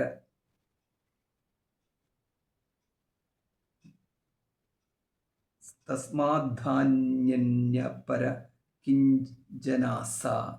ഋഗ്വേദ സംഹിത 8:7-17 നാസദീയ സൂക്തം എന്ന് പറയുന്നു. അപ്പോൾ അതിൻ്റെ അർത്ഥം ഇതാണ്. ഇപ്പം നാസദീയ സൂക്തത്തിൻ്റെ ഒരു മന്ത്രമാണിത്. പ്രളയകാലത്തിൽ മരണകാര്യമില്ല. അപ്പം ന മൃത്യുരാസീത് എന്നുള്ള പ്രയോഗം ഉണ്ടല്ലോ, മൃത്യു നാസീത്, അന്ന് അപ്പോൾ മൃത്യുവില്ലായിരുന്നു. അതാണ് പ്രളയകാലത്തിൽ മരണകാര്യമില്ല. പിന്നെ ന മൃത്യുരാസീത് അമൃതം ന തർഹി എന്ന്. അപ്പോൾ അമൃതവും അവിടെ ഇല്ലായിരുന്നു. അപ്പം മൃത്യുവിൻ്റെ നേരെ ഓപ്പോസിറ്റ് ആയിട്ടാണല്ലോ അമൃതം എന്ന് പറയുന്നത്. മരണമില്ല എന്ന് പറയുമ്പം പിന്നെ മരണമില്ലായ്മയായിരുന്നു, മരണമില്ലായ്മയും ഇല്ലായിരുന്നു എന്ന് പറഞ്ഞാൽ എന്താ, മരണമില്ലായ്മ എന്ന് പറഞ്ഞാൽ ദേവത്വത്തിനെയാണ് ഉദ്ദേശിക്കുന്നത്. അപ്പോൾ ഇവിടെയാണ് നമുക്ക് ഒരുപാട് തെറ്റുപറ്റുന്ന ഒരു പദമാണ് ഈ അമൃതം എന്ന്. ഈ അമൃതം 2 തരത്തിലുണ്ട്. ഒന്ന് ദേവത്വത്തിനോട് ചേർത്തിട്ട് പറയുന്ന അമൃതവുമുണ്ട്. രണ്ടാമത്തേതെന്ന് പറയുന്നത് നിത്യത്വം, ബ്രഹ്മത്തിൻ്റെ നിത്യത്വത്തിനോട് ചേർത്ത് നിൽക്കുന്ന അമൃതവുമുണ്ട്. സാധാരണഗതിയിൽ രണ്ടും കൂടെ ചേർത്ത് മിക്സ് ചെയ്തിട്ടാണ് പ്രശ്നം ഉണ്ടാകുന്നത്. ഇവിടെയാണെങ്കിൽ ന മൃത്യുരാസീത് അമൃതം എന്ന് പറഞ്ഞു കഴിഞ്ഞാൽ അവിടെ മൃത്യുവും ഇല്ലായിരുന്നു, അവിടെ അമൃതവും ഇല്ലായിരുന്നു എന്ന് പറഞ്ഞു കഴിഞ്ഞാൽ ഇത്രയേ ഉദ്ദേശിക്കുന്നുള്ളൂ. മൃത്യു എന്ന് പറയുന്നത് ഈ ലോകത്തുള്ളതാണ്, അമൃതം എന്ന് പറയുന്നത് പരലോകത്തുള്ളതാണ്. അപ്പോൾ ഈ ലോകവും ഇല്ലായിരുന്നു, പരലോകവും ഇല്ലായിരുന്നു എന്നുള്ളതാണ് ഇതിൻ്റെ യഥാർത്ഥ അർത്ഥം എന്നുള്ളത്. അതുകൊണ്ട് ഇവിടെ പ്രളയകാലത്തിൽ മരണകാര്യമില്ല, ദേവഭോഗമായ അമൃതവും ഇല്ല എന്ന്. രാത്രിക്കും പകലിനും അടയാളമായ ചന്ദ്രനും സൂര്യനുമില്ല. അപ്പോൾ ദേവലോകവാസികളാണ് സൂര്യനും ചന്ദ്രനും ഒക്കെ, അതും കൂടെ നമ്മൾ മനസ്സിലാക്കണം. അങ്ങനെ വരുമ്പോൾ മാത്രമേ അവരുള്ളൂ. ദേവന്മാരില്ലെങ്കിൽ പിന്നെ സൂര്യചന്ദ്രന്മാർ എവിടെയാണെന്ന്. അതുകൊണ്ടാണ് സൂര്യനും ചന്ദ്രനും ഇല്ലെങ്കിൽ പകലും രാത്രി എന്ന് പറയുന്നതില്ല. കാരണം പകലിനെയും രാത്രിയും വേർതിരിക്കുന്നത് സൂര്യനാണെന്നുള്ള രീതിയിൽ അന്നേ സ്വീകരിച്ചിരിക്കുന്നതായതുകൊണ്ട് അത് പകലും രാത്രിയും ഇല്ല എന്ന്. രാത്രിക്കും പകലിനും അടയാളമായ ചന്ദ്രനും സൂര്യനും ഇല്ല. അതാണ് രാത്രിയ നദർഹി രാത്രിയ അന്ന ആസീത് പ്രകേതഃ എന്ന് പറഞ്ഞിരിക്കുന്നത്. അന്ന എന്ന് പറഞ്ഞാൽ പകലുമില്ല രാത്രിയുമില്ല. തന്നാൽ ധരിക്കപ്പെട്ട മായാസഹിതനും പ്രാണില്ലാത്തവനുമായ ആ ബ്രഹ്മമൊന്നു മാത്രം. ഇതാണ് നാസദീയ സൂക്തത്തിൽ പറഞ്ഞിരിക്കുന്നത്. ഒന്നുമില്ലായ്മയാണ് നാസദീയ സൂക്തം എന്ന് പറഞ്ഞുകൊണ്ട് ചിലർ സമർത്ഥിക്കാനുള്ള ഒരു രീതിയിൽ ഈ മന്ത്രത്തെ ഉപയോഗിക്കാൻ സാധിക്കും. പക്ഷേ അതല്ല എൻ്റെ അർത്ഥം എന്ന് പറയുന്നത്.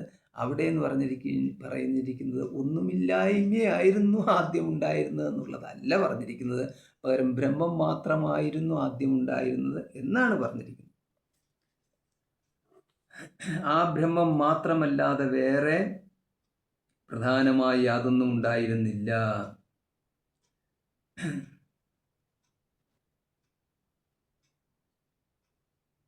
അപ്പം അതുകൊണ്ട് ആനീതവാദം എന്ന് ആനീത് എന്നിവിടെ പറഞ്ഞിരിക്കുന്നത് സത്ത് മാത്രമേ ഉണ്ടായിരുന്നുള്ളൂ. ആനീത് എന്നുള്ള പ്രയോഗത്തിലൂടെ പറഞ്ഞിരിക്കുന്നത് അവിടെ എല്ലായിടത്തുമായിട്ട് ഒന്ന് മാത്രം എന്ന്. എല്ലായിടത്തും എന്ന് പറഞ്ഞു കഴിഞ്ഞാൽ പിന്നെ ദേശമില്ലാത്തടത്താണ്, അല്ല എല്ലാ ദേശത്തിലും വ്യാപിച്ചിരിക്കുന്നു എന്ന് ഒന്നെന്നല്ല അർത്ഥത്തിൽ. ദേശമേ ഇല്ലല്ലോ പിന്നെ അവിടെ, അതുകൊണ്ട് തന്നെ എല്ലായിടത്തും വ്യാപിച്ചിരിക്കുന്നു എന്ന് പറഞ്ഞു. അപ്പം നമ്മുടെ ദേശബുദ്ധി ഇല്ലാണ്ട് എല്ലായിടത്തും ഒന്ന് ചിന്തിച്ച് നോക്കിക്കേ. നമുക്ക് എല്ലായിടത്തും എന്ന് പറയുമ്പോൾ 4 പാടും എന്നുള്ളതാണ് നമ്മുടെ ബുദ്ധിയിലേക്ക് കടന്നത്. ഈ 4 പാടും എന്നുള്ളതാണ് ദേശം എന്ന് പറയുന്നത്. അപ്പോൾ ദേശവും കാലവും ഇല്ലാത്തതാണെന്നുള്ളതിനകത്തെ കാലത്തെ നിരസിച്ച് പിന്നെ ദേശത്തെയും നിരസിക്കണം. അപ്പം ദേശത്തെ നിരസിച്ച് കഴിഞ്ഞാൽ ഇപ്പം നമ്മൾ എല്ലായിടത്തും എന്ന് പറഞ്ഞിട്ട് എല്ലായിടം എന്ന് പറയുന്ന നമ്മുടെ മനസ്സിൻ്റെ സങ്കല്പം ഒന്ന് മാറ്റി വെച്ചേക്ക്. ദേശസങ്കല്പം മാറ്റി ഇരുന്നിട്ട് എല്ലായിടത്തും എന്ന് പറയും. പിന്നെ എന്താ പറയുക എന്ന് പറഞ്ഞു കഴിഞ്ഞാൽ പിന്നെ മനസ്സില്ലെങ്കിൽ പിന്നെ എന്ത് ദേശം എന്നുള്ളതാണ്. അപ്പോൾ അങ്ങനത്തെ ഇതിലേക്ക് നമ്മൾ എത്തണം. അപ്പോൾ അവിടെയാണ് ബ്രഹ്മം എന്ന് പറഞ്ഞിരിക്കുന്നത്. അപ്പോൾ എന്നിട്ട് അവാതം എന്നൊരു പ്രയോഗമുണ്ട്. അനീതവാതം. അവാതം എന്ന് പറഞ്ഞാൽ പ്രാണനില്ലാത്തത്. വാതം എന്ന് പറഞ്ഞാൽ വായു ഇല്ലാത്തത് എന്നർത്ഥം, പ്രാണൻ. അപ്പോൾ അവിടെ വരുമ്പോൾ പ്രാണനെ നിഷേധിക്കപ്പെട്ടിരിക്കുന്നു.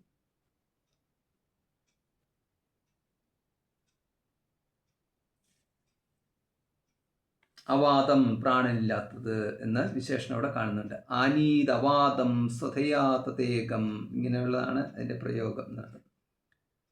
അപ്രാണോ ഹ്യമനാ ശുഭ്രഹ എന്ന് നമുക്ക് വേറൊരു ഉപനിഷത്തിൽ നമുക്ക് ഇങ്ങനെ ഒരു പ്രയോഗമുണ്ട്. അപ്രാണോ ഹ്യമന ശുഭ്രഹ എന്ന്. മനസ്സും പ്രാണനും ഇല്ലാത്തത്. അപ്രാണഹ ഹി അമനാഹ, മനസ്സില്ല പ്രാണനില്ല എന്നത്. ബ്രഹ്മത്തിന് മനസ്സും വേണ്ട പ്രാണനും വേണ്ട. ബ്രഹ്മത്തിൽ മനസ്സുമില്ല പ്രാണനും ഇല്ല. ബ്രഹ്മത്തിൽ മനസ്സുമില്ല പ്രാണനും ഇല്ല എന്ന് പറയുമ്പോൾ പിന്നെ എങ്ങനെയാണ്? അപ്പോൾ അവിടെയാണ് അവന് കണ്ണില്ലാത്തവൻ അവൻ കാണുന്നു, ചെവിയില്ലാത്തവനായിട്ട് അവൻ കേൾക്കുന്നു എല്ലാം. ആസീനോ ദൂരം വ്രജതി എന്നൊക്കെയുള്ള മന്ത്രം ഉണ്ടല്ലോ. ശയാനോ യാതി സർവതഃ. ശയാനോ യാതി സർവതഃ, എല്ലായിടത്തേക്കും അവൻ പോകുന്നു കടന്നുകൊണ്ട്. കടന്നുകൊണ്ടിരിക്കുന്നവനെ മഞ്ചലിലേറ്റ് മറ്റുള്ളവർ കൊണ്ടുവന്നു എന്നുള്ളതല്ല. അവൻ കിടക്കുന്നെന്നോ എല്ലായിടത്തും പോകുന്നെന്നോ പറയാൻ പറ്റാത്തവണ്ണം അവൻ സർവത്ര വ്യാപിച്ചിരിക്കുന്നു എന്നാണ് അതിൻ്റെ അർത്ഥം. പ്രാണോ വാവ ജ്യേഷ്ഠശ്ച ശ്രേഷ്ഠശ്ച. അപ്പോൾ ശ്രേഷ്ഠനും ഛാന്തോഗ്യ ഉപനിഷത്ത് 5:1 പറഞ്ഞിരിക്കുകയാണ് ഈ പ്രാണൻ തന്നെയാണ് ശ്രേഷ്ഠനും ജ്യേഷ്ഠനുമായിട്ടുള്ളത്. അതുകൊണ്ടാണ് നമ്മൾ ഈ മുഖ്യ പ്രാണൻ എന്ന് പറയുന്നത്, ജ്യേഷ്ഠനും ശ്രേഷ്ഠനുമായിട്ടുള്ളത്. അപ്പോൾ ഇവിടുത്തെ ചർച്ചാ വിഷയം ഏതാ? ഇവിടുത്തെ ചർച്ചാ വിഷയം മുഖ്യപ്രാണനായ ശ്രേഷ്ഠപ്രാണനെ കുറിച്ച് തന്നെയാവും. ഈ പ്രാണങ്ങളെന്ന് പറഞ്ഞാലോ, പ്രാണങ്ങളെന്ന് പറഞ്ഞു കഴിഞ്ഞാൽ ഈ സപ്തപ്രാണാഹ എന്ന് പറഞ്ഞിരിക്കുന്നതൊക്കെ അതൊക്കെ സ്വീകരിച്ചോളൂ. പക്ഷെ ഉദ്ദേശിക്കുന്നത് 11 ഇന്ദ്രിയങ്ങളെയും ആണ് എന്ന്. 11ാമത്തേതായിട്ട് പറഞ്ഞിരിക്കുന്ന മനസ്സിനെയാണ് എന്നും കൂടി എടുത്തുകൊള്ളണം എന്നുള്ളത്. ആ 11 എണ്ണവും അവിടെ അണുപ്രായമായിട്ട് തന്നെ, അണുവായിട്ട് തന്നെ എടുക്കണം. അതായത് സ്ഥൂലമായിട്ട് എടുക്കരുത്, അണുവായിട്ട് തന്നെ എടുക്കണം എന്നെടുത്തതിന് ശേഷം മുഖ്യപ്രാണനെയാണ് ഇവിടെ പ്രാണൻ എന്നുകൊണ്ട് ഉദ്ദേശിച്ചിരിക്കുന്നത് എന്ന് ഛാന്തോഗ്യം 5:1. നവൈ ശശ്യാമസ്തേ ജീവിതും. ബൃഹദാരണ്യ 6:1-13 പറഞ്ഞിരിക്കുകയാണ്, മുഖ്യപ്രാണനായ നീ ഇല്ലാഞ്ഞാൽ ഞങ്ങൾക്ക് ജീവിക്കാൻ കഴിയില്ല എന്ന് മറ്റുള്ളവരെല്ലാവരും ഈ മുഖ്യപ്രാണനോട് പറയുന്നു എന്ന്. അതായത് പ്രാണൻ എഴുന്നേറ്റ് പുറത്തോട്ട് പോകുമ്പോൾ ഇവർക്കൊന്നും പിന്നെ ഈ ദേഹത്ത് നിൽക്കാൻ സാധിക്കുന്നില്ല. അപ്പം അതുകൊണ്ട് ഈ പ്രാണനെ ജീവനായിട്ട് തന്നെയാണ് ചിലയിടത്ത് പറഞ്ഞിരിക്കുന്നതെന്ന് സാരം. വായുക്രിയേ പ്രിയ പൃഥകുപദേശാത്. ഇത് വായുക്രിയയായിട്ട് എടുക്കേണ്ട പൃഥകുപദേശാത്, വേറെ തരത്തിൽ ഉപദേശിച്ചിരിക്കുന്നതിനാൽ എന്ന്. ഈ പ്രാണൻ വായുക്രിയേ, വായുവോ ഇന്ദ്രിയങ്ങളുടെ ക്രിയയോ അല്ല എന്ന്. അപ്പോൾ ഇന്ദ്രിയ വ്യാപാരമായിട്ടോ അല്ലെങ്കിൽ ഈ വായുവികാരങ്ങളായിട്ടോ ഈ പ്രാണനെ എടുക്കണ്ട. അതാണ് വായുക്രിയേ പൃഥകുപദേശ, വേറിട്ട് തന്നെയാണ് ഉപദേശിച്ചിരിക്കുന്നത്. ആ മുഖ്യപ്രാണന്റെ സ്വരൂപവിശേഷം അറിവാൻ ഇപ്പോൾ ആഗ്രഹിക്കുന്നു. പ്രാണൻ വായു തന്നെ എന്ന് ശ്രുതിയിൽ ആദ്യമായിട്ട് കിട്ടുന്നത് വായു ആണ് പ്രാണൻ എന്നാണല്ലോ. അപ്പം അങ്ങനെ വരുമ്പോൾ വായുവികാര, ആ വായുവികാരം അല്ല എന്ന്. യഫ് പ്രാണ സ വായു സയേഷ വായു പഞ്ചവിധ പ്രാണ പ്രാണാപാനോ വ്യാന ഉദാന സമാന. പ്രാണൻ യാതൊന്നാണോ അത് വായുവാകുന്നു. ഇപ്രകാരം ഒരു ശ്രുതി ഉണ്ടല്ലോ, യഫ് പ്രാണ യാതൊന്നാണോ പ്രാണൻ സ വായു, അത് വായു തന്നെയാകുന്നു. സയേഷ വായു, ആ വായു പഞ്ചവിധ 5 വിധത്തിലുണ്ട്. പിന്നെ പ്രാണാപാന ഉദാന സമാന പ്രാണോപാന വ്യാന ഉദാന സമാനഃ ഇവ ഈ 5 പ്രാണന്മാരാകുന്നു. ഇങ്ങനെ പറഞ്ഞിട്ട് സാമാന്യ കരണവൃത്തി പ്രാണാദ്യാവയവ പഞ്ച എന്നുള്ള തന്ത്രത്തിലൊരു പ്രയോഗമുണ്ട്. അപ്പോൾ ഇപ്രകാരമൊക്കെ വന്നു കഴിയുമ്പോൾ പ്രാണയേവ ബ്രഹ്മണശ്ചതുർത്ഥഃ പാദഃ സ വായുനാ ജ്യോതിഷാ ഭാതി ച തപതി ച. ഇപ്പം ഇപ്രകാരം പറഞ്ഞിരിക്കുന്ന വായുവികാരമായ പ്രാണനല്ല ഇവിടെ പറഞ്ഞിരിക്കുന്ന പ്രാണൻ. പകരം ഈ മന്ത്രം കാണുക. ചാന്തോഗ്യം 3:18 4 പറഞ്ഞിട്ടുണ്ട്. പ്രാണയേവ ബ്രഹ്മണഃ ചതുർത്ഥഃ പാദഃ. ബ്രഹ്മത്തിൻ്റെ 4ാമത്തെ പാദം പ്രാണനാവുന്നു എന്നാണ് അതിൻ്റെ അർത്ഥം. പ്രാണയേവ ബ്രഹ്മണഃ ചതുർത്ഥഃ പാദഃ. അപ്പോൾ ഇങ്ങനെയൊക്കെ വരുമ്പോഴാണ് ഈ ശ്രുതികളിൽ ഇങ്ങനെ പല രീതിയിൽ പലതും പറയുന്നുണ്ട്. അപ്പോൾ അതുകൊണ്ടാണ് ബ്രഹ്മസൂത്രത്തിൻ്റെ ആവശ്യം വന്നത്. അല്ലെങ്കിൽ ഇതൊന്നും നമ്മളൊന്നും അറിയാൻ പോലും പോകുന്നില്ല. നമ്മളൊരു പ്രാണൻ എന്ന് പറഞ്ഞിട്ട് പിന്നെ പ്രാണാപാന ഉദാനം എന്ന് പറഞ്ഞിട്ട് ഒരു പെട്ടിയിലാക്കി വെക്കുക എന്ന് പറഞ്ഞു കഴിഞ്ഞാൽ നടക്കത്തില്ല. ഇവിടെ ഇപ്പോൾ പ്രാണനെ പറഞ്ഞിരിക്കുന്നത് പ്രാണൻ ബ്രഹ്മത്തിൻ്റെ 4ാം പാദമാകുന്നു എന്ന്. ഇത് നമ്മൾ മാണ്ഡൂക്യോപനിഷത്തിൽ 4ാം പാദം എന്ന് പറഞ്ഞാൽ മറ്റൊന്നാണല്ലോ പഠിച്ചിരിക്കുന്നത്. അത് വേറെ, അവിടെ പഠിച്ചത് അവിടെ വെക്കുക, ഇവിടെ പഠിക്കാൻ പോകുമ്പോൾ ഇവിടുത്തേത് എടുക്കുക. ഇങ്ങനെയാണ് ഇത് പോകേണ്ടത്. അല്ലാതെ ഒന്നെടുത്തതിന് ശേഷം ഇത് ഞാൻ വിടത്തില്ല, അത് മുറുക്ക പിടിക്കുമെന്ന് പറഞ്ഞു കഴിഞ്ഞാൽ അങ്ങനെയാണെങ്കിൽ സർവം കല്ലിതം ബ്രഹ്മ എന്ന് പറയുന്നതിനകത്ത് മാത്രം മുറുക്ക പിടിച്ചാൽ മതി. ബാക്കിയുള്ളതെല്ലാം അതാത് സമയത്ത് ഓരോരോ തത്വം ഓരോരോ രീതിയിൽ കൂടെ തത്വബോധം ഉണ്ടാവാൻ വേണ്ടിയിട്ട്, ബോധിപ്പിക്കാൻ വേണ്ടിയിട്ട് ശ്രുതി പല രീതിയിൽ അവതരിപ്പിച്ചിരിക്കുന്നു മാത്രമേ എടുക്കേണ്ടതുള്ളൂ. അല്ലാതെ ഏതെങ്കിലും ഒരു ശ്രുതിവാക്യത്തിൽ പിടിച്ചിട്ട് ഈ ശ്രുതിവാക്യം അനുസരിച്ച് മാത്രമാണ്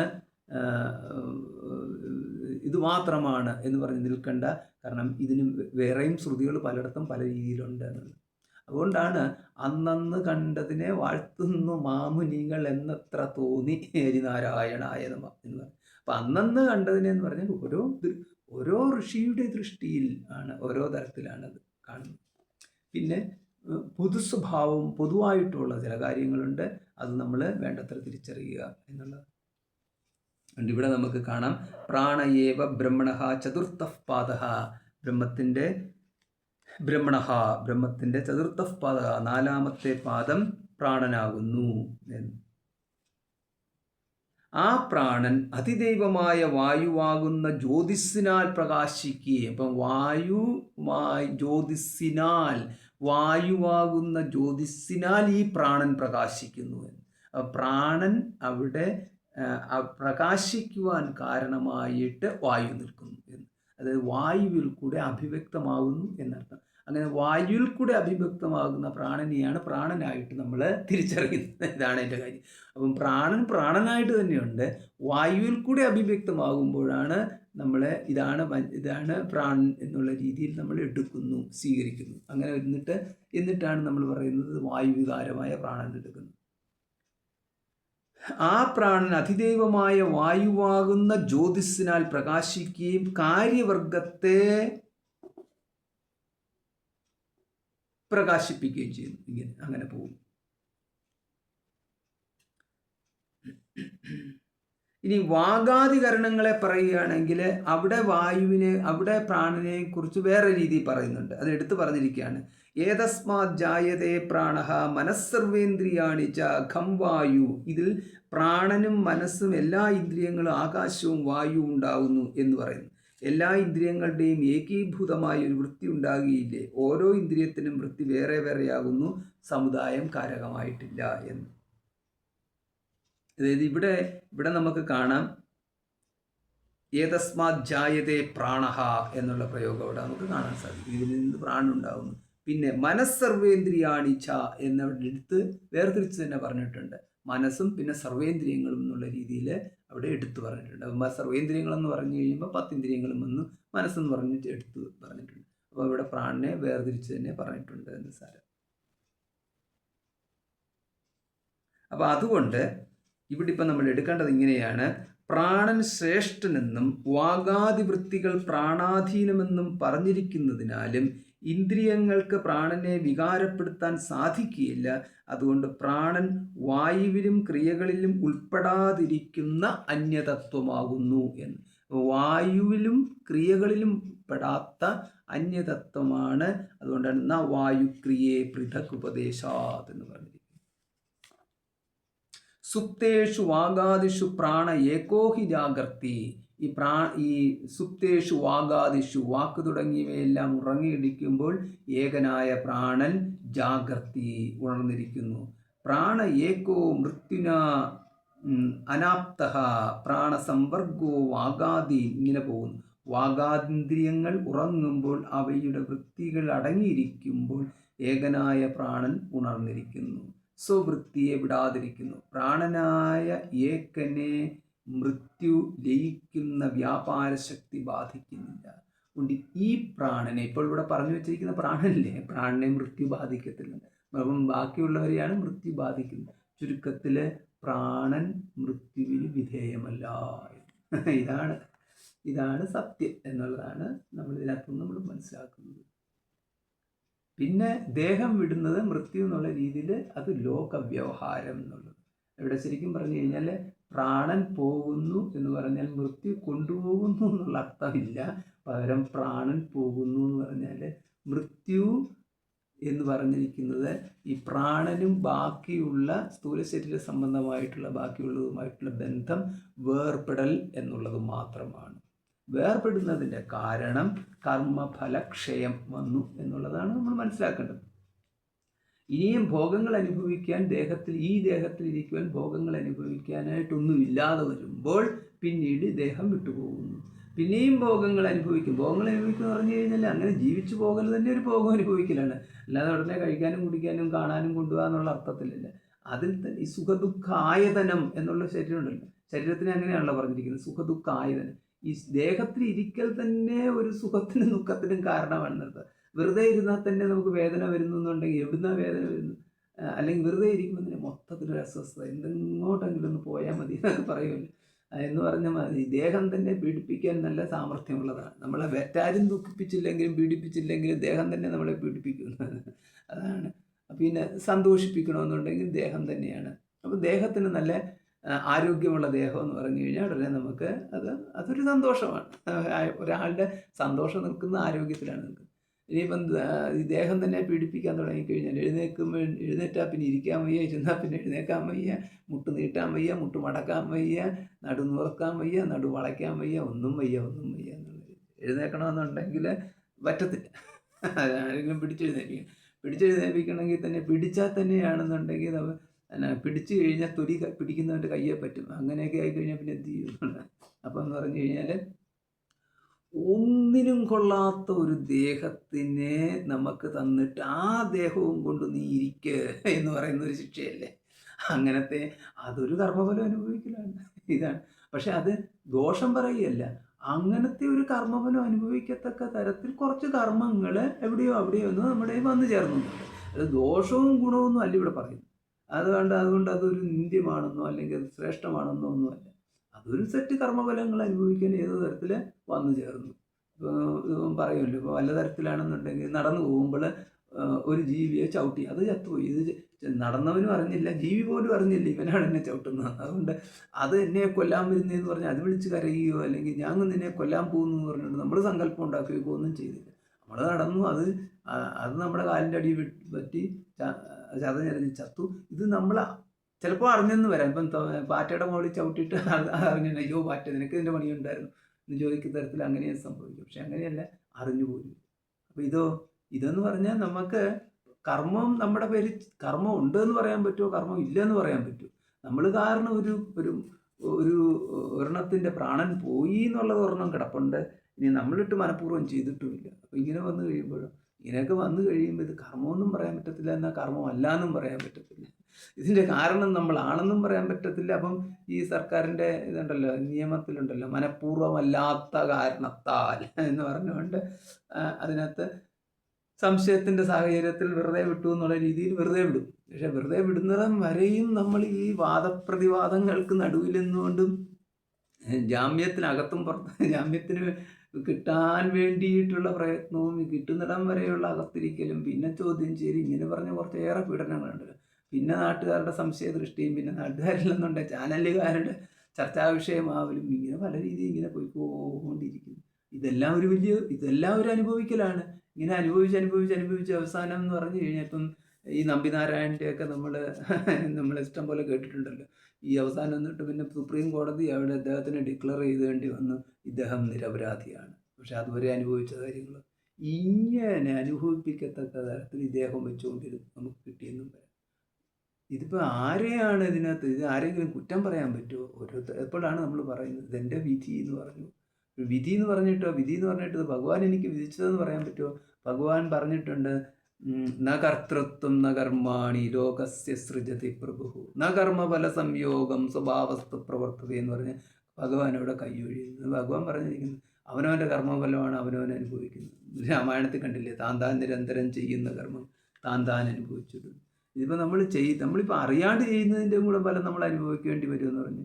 അല്ലെങ്കിൽ നമ്മൾ ചെയ്യേണ്ടിരുന്നതായൊരു കാര്യം നമ്മൾ ചെയ്യാതെ പോയി കഴിഞ്ഞാൽ അനുഭവിക്കേണ്ടി വരുന്നതാണ്. ഇപ്പോൾ ഒരാൾ വീഴാൻ പോകുന്നത് കണ്ടിട്ട് നമ്മൾ കൈ കൊടുത്ത നേരെ നിർത്തിയില്ല എന്നതിൻ്റെ പേര് നമ്മൾ ഒരു കുറ്റമാണ് എന്ന് പറഞ്ഞു കഴിഞ്ഞപ്പോൾ എന്ത് ചെയ്യാൻ പറ്റും?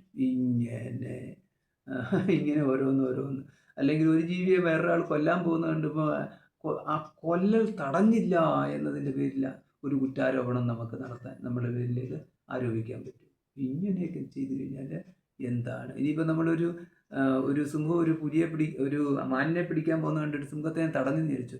അങ്ങനെ വന്നു കഴിഞ്ഞാൽ ഇപ്പം ആഹാരത്തിന് വേണ്ടി പായുന്ന ഒരു മൃഗത്തിനെ തടഞ്ഞു എന്ന് പറഞ്ഞിട്ട് ആഹാരം നിഷേധിച്ചു എന്ന് പറഞ്ഞ് വേറൊരു കർമ്മഫലം വന്നു ചേരുന്നു.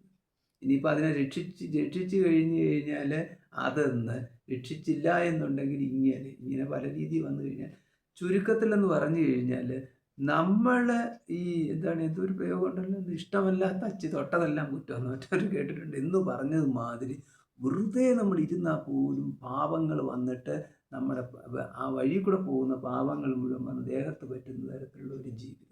ഇങ്ങനെയൊക്കെയാണ് ഇത് പോയിക്കൊണ്ടിരിക്കുന്നത്. ഇതറിഞ്ഞു കഴിയുമ്പോഴാണ് വൈരാഗ്യമേവാശ്രയേ എന്ന് പറഞ്ഞ് ഇതെന്നാന്ന് പറഞ്ഞു കഴിഞ്ഞാൽ പിന്നെ വേണ്ടാന്ന് തോന്നിപ്പോകുന്നതിൻ്റെ കാരണം ഇതാണ്. ചുമ്മാ ഇരുന്നാൽ പോലും കുറ്റം വന്നു ചേരുന്ന ഒരു ലോകം എന്നുള്ളത്. എന്തെങ്കിലും ചെയ്തിട്ടാണ് ഈ ദോഷം അനുഭവിക്കേണ്ടി വരുന്നെങ്കിൽ പിന്നെയും പോട്ടെന്ന് വെക്കാം. ഇതൊന്നും ചെയ്യാണ്ട് തന്നെ, അത് മനഃപൂർവ്വം ഒന്നും ചെയ്യാണ്ട് തന്നെ ആയിട്ടും കൂടെ ദോഷം വന്നു ചേരുന്നു. പറഞ്ഞാലും കുറ്റം, പറഞ്ഞില്ലേലും കുറ്റം, ചെയ്താലും കുറ്റം, ചെയ്തില്ലേലും കുറ്റം. ഇങ്ങനെയൊക്കെ വരുമ്പോഴാണ് പിന്നെ കിം വചനീയം കിം അവചനീയം, കിം കർത്തവ്യം കിം അകർത്തവ്യം എന്നൊക്കെ പറഞ്ഞ് പോകേണ്ടി വരുന്ന ഒരു സ്ഥിതി വരുന്നത്. അങ്ങനെ പറഞ്ഞു പോവുകയെ പിന്നെ നിവൃത്തിയുള്ളൂ എന്നർത്ഥം. ചക്ഷുരാധിപത്തു തത്സഹശിഷ്ടാദിഭ്യ അർത്ഥസൂത്രം മുമ്പേ പറഞ്ഞ ശങ്കയെ നിരാകരിപ്പാൻ വേണ്ടി പറയുന്നു. ചക്ഷുരാധിപത്ത് കണ്ണു മുതലായവയെ പോലെ പ്രാണനും ജീവന്റെ ഉപകരണം തന്നെ. അപ്പം മുഖ്യപ്രാണൻ എന്ന് പറയുന്നത് ഇപ്പം ആരാ എന്ന് പറഞ്ഞു കഴിഞ്ഞാൽ ജീവന്റെ ഉപകരണം തന്നെ. എന്തുകൊണ്ടെന്നാൽ തത്സഹശിഷ്ടാദിഭ്യ, ആ ചക്ഷുരാദികളോട് ചേർത്ത് തന്നെ പ്രാണനും ഉപദേശിക്കപ്പെടുന്നുണ്ട് എന്ന്. അതുകൊണ്ടാണ് തസ്മാത് പ്രാണഹ, പിന്നെ പറഞ്ഞിരിക്കുന്നത് എന്തുണ്ട് മന്ത്രം, ഏതസ്മാത് ജായതേ പ്രാണഹ മനസ്സർവേന്ദ്രിയാണിച്ച എന്ന് പറഞ്ഞിട്ടുള്ള, സർവേന്ദ്രിയാണിച്ച എന്ന് പറഞ്ഞിട്ടുണ്ട്. പ്രാണിനെ അതിൻ്റെ കൂട്ടത്തിൽ തന്നെയാണ് പറഞ്ഞിരിക്കുന്നത്. അതായത് ഈ പ്രാണന് പൂർണ്ണ സ്വാതന്ത്ര്യം ഉണ്ടോ എന്ന് ചോദിച്ചു കഴിഞ്ഞാൽ അവിടെ പൂർണ്ണ സ്വാതന്ത്ര്യമൊന്നും ഈ പ്രാണനും ഇല്ല. രാജാവിന് പ്രജകളെന്ന പോലെ ചക്ഷുരാദിന്ദ്രിയങ്ങൾ ജീവന് കർത്തൃത്വവും ഭോക്തൃത്വവും എന്നിവ സാധിപ്പാനുള്ള ഉപകരണങ്ങൾ തന്നെ, സ്വതന്ത്രങ്ങളല്ല. അതേവിധം മുഖ്യപ്രാണനും രാജാവിനു മന്ത്രി എന്ന പോലെ ജീവന്റെ എല്ലാ കാര്യങ്ങളും നടത്താനുള്ള ഉപകരണഭൂതമാകുന്നു, സ്വതന്ത്രമല്ല. ഇത് നമ്മൾ മനസ്സിലാക്കി വെച്ചാൽ മതി. രാജാവിന് മന്ത്രി എന്നതുപോലെയാണ് മുഖ്യപ്രാണന് ഇവിടെ സ്ഥാനമുള്ളത്, ഈ ആത്മാവിന് അല്ലെങ്കിൽ ജീവനെന്ന്. അകരണത്വാച്ച ന ദോഷസ്തഥാഹി ദർശയതി. അകരണത്വാച്ച പ്രാണന് അകരണത്വാച്ച കരണഭാവമില്ലാത്തത് കൊണ്ടും. അപ്പോൾ ഇത് കരണങ്ങളുടെ ഭാഗമായിട്ട് അല്ല, അതുകൊണ്ടാണ് അകരണത്വാതെന്ന്. കരണം എന്ന് പറഞ്ഞാൽ ജ്ഞാനേന്ദ്രിയങ്ങളും കർമ്മേന്ദ്രിയങ്ങളും ഒക്കെ വരുന്ന കരണത്തിൻ്റെ ഭാഗത്താണ്. അപ്പോൾ ഇവിടെ കരണത്വം ഇല്ല. അകരണത്വാച്ച ന ദോഷ, പിന്നെ അപ്രകാരം ഒരു ദോഷവുമില്ല. ന ദോഷം, വേറെ മറ്റ് ഏതെങ്കിലും തരത്തിൽ ദോഷം ബാധിക്കും എന്ന് എടുക്കേണ്ടതില്ല. കാരണം കരണത്വമില്ലാത്തതിനാൽ. തഥാഹി ദർശ്യതി, അപ്രകാരം ശ്രുതി കാണിക്കുന്നു. ശ്രുതി എന്താ അവിടെ പറഞ്ഞിരിക്കുന്നത്? സവൈ ശ്രേഷ്ഠ, ചാന്തോഗ്യ 5:2-6:7 ഇവിടെ പറഞ്ഞിരിക്കുന്നത് സവൈ ശ്രേഷ്ഠ, ഇവൻ ശ്രേഷ്ഠനാകുന്നു. അതഃ പ്രാണാഹ അഹം ശ്രേയസ്സി വ്യുതിരേ, ഇന്ദ്രിയങ്ങൾ ഞാൻ ശ്രേഷ്ഠൻ എന്ന വാദം ആരംഭിച്ചു. പക്ഷേ അവസാനം മുഖ്യപ്രാണൻ തന്നെയാണ് ശ്രേഷ്ഠൻ എന്ന് ഇന്ദ്രിയങ്ങൾക്ക് പറയേണ്ടി വന്നു. ഈ പ്രാണൻ ദേഹത്തിൽ നിന്ന് വേർപെട്ടു പോയപ്പോൾ ഈ ഇന്ദ്രിയങ്ങൾക്കും ദേഹം തപിക്കുകയും വിറയ്ക്കുകയും ഒക്കെ പോയി ദേഹം താഴെ വീഴുകയും അതോടൊപ്പം ഇന്ദ്രിയങ്ങളെല്ലാം പുറത്തു പോവുകയും ചെയ്തു കഴിഞ്ഞപ്പോൾ എല്ലാവരും കൂടെ ഒന്നാകെ നിലവിളിച്ചു, ഞങ്ങളെ രക്ഷിക്കൂ, വിട്ടുപോകരുതേ എന്ന് പറഞ്ഞ് കരഞ്ഞു വിളിച്ചു. മുഖ്യപ്രാണനാണ്. അപ്പോൾ ആ മുഖ്യപ്രാണൻ ആ സമയത്ത് പറഞ്ഞു, നിങ്ങൾ തെറ്റിദ്ധരിക്കേണ്ട, ഞാൻ തന്നെ 5ആയി പിരിഞ്ഞിട്ട് നിങ്ങളെ നിലയ്ക്ക് നിർത്തുകയും ഞാൻ ആവിധം ചെയ്യാതിരിക്കുമ്പോൾ നിങ്ങൾ ഓരോരുത്തർക്കും നിലനിൽപ്പാൻ സാധിക്കാതെയും വരുന്നു എന്ന് പറഞ്ഞു. അപ്പം അങ്ങനെ ഈ മുഖ്യപ്രാണൻ പറഞ്ഞു, ഞാൻ 5ആയിട്ട് നിന്ന് നിങ്ങൾക്ക് രക്ഷ നൽകാം എന്ന് പറഞ്ഞു. അങ്ങനെയാണ് ഇവിടെ പഞ്ചപ്രാണന്മാരെന്ന് പറഞ്ഞിട്ട് വന്നു. പിന്നെ അവർ മുഖ്യരായിട്ട് അങ്ങ് മാറുകയും ചെയ്തു. അതാണ് പ്രാണൻ, അപാൻ, ഉദാനൻ, സമാൻ. നമ്മളെപ്പോഴും ആണെങ്കിൽ ഈ പ്രാണൻ, അപാൻ, ഉദാനൻ, സമാൻ എന്ന് പറയുന്ന പ്രാണൻ, ഉദാനൻ, വ്യാനൻ, പ്രാണൻ, അപാനൻ, വ്യാനൻ, ഉദാനൻ, സമാൻ എന്ന് പറയുന്ന 5 പ്രാണനെ കുറിച്ച് പറയുമ്പോൾ പ്രാണൻ എന്നുള്ളതിനകത്ത് നമ്മൾ അതിലങ്ങ് വിട്ടുപോകും. പക്ഷേ ഈ പ്രാണൻ തുടങ്ങിയിട്ടുള്ള 5നും കാരണമായ മുഖ്യപ്രാണനാണ് ഇവിടുത്തെ പ്രാണൻ എന്ന് പറയുന്നത്. അപ്പം അതുകൊണ്ട് ആ പ്രാണനാണ് പറഞ്ഞത്, മുഖ്യപ്രാണനാണ് പറഞ്ഞത്, ഞാൻ 5ആയിട്ട് നിന്ന് നിങ്ങളെ രക്ഷിക്കാം എന്ന്. പഞ്ചവൃത്തിർ മനോവ്യപദൃശ്യത്തെ എന്ന്. പഞ്ചവൃത്തി, ഈ 5 വൃത്തികൾ എന്ന് പറയുന്നത് പ്രാണാപാന വ്യാന ഉദാന സമാനന്മാരെന്ന് പറയുന്നത് മനോവത്ത്, മനസ്സിനെ പോലെ, പ്രാണനും 5 വൃത്തികളായിട്ട്.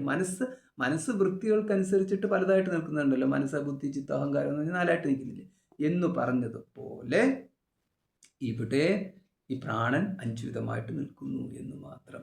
ചുരുക്കത്തിൽ എന്ന് പറഞ്ഞു കഴിഞ്ഞാൽ ആ പ്രാണൻ എന്ന് നമുക്കറിയാവുന്ന വായു വികാരമായ പ്രാണൻ എന്ന് പറഞ്ഞിരിക്കുന്നത് ഈ വായു ആകുന്ന തേജസ്സിനോട് ചേർത്ത് നിൽക്കുന്ന മുഖ്യപ്രാണനാണ്. അപ്പോൾ ആ മുഖ്യപ്രാണനെ കുറിച്ചാണ് ഇവിടെ പരാമർശിച്ചിരിക്കുന്നത് എന്ന് നമ്മൾ മനസ്സിലാക്കണം.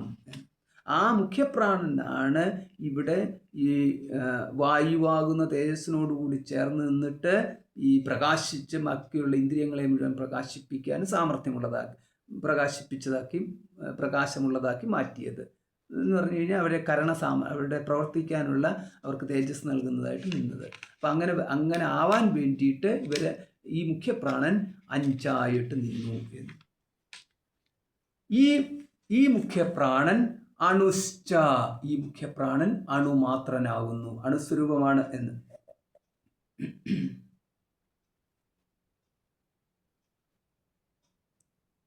ഈ മുഖ്യപ്രാണൻ അണുവാകുന്നു. അപ്പം നമ്മൾ മറ്റിടത്താണെങ്കിൽ പ്രാണന്മാര് അണവഹ എന്നാണ് അവിടുത്തെ ആ സൂത്രത്തിൽ കണ്ടത്.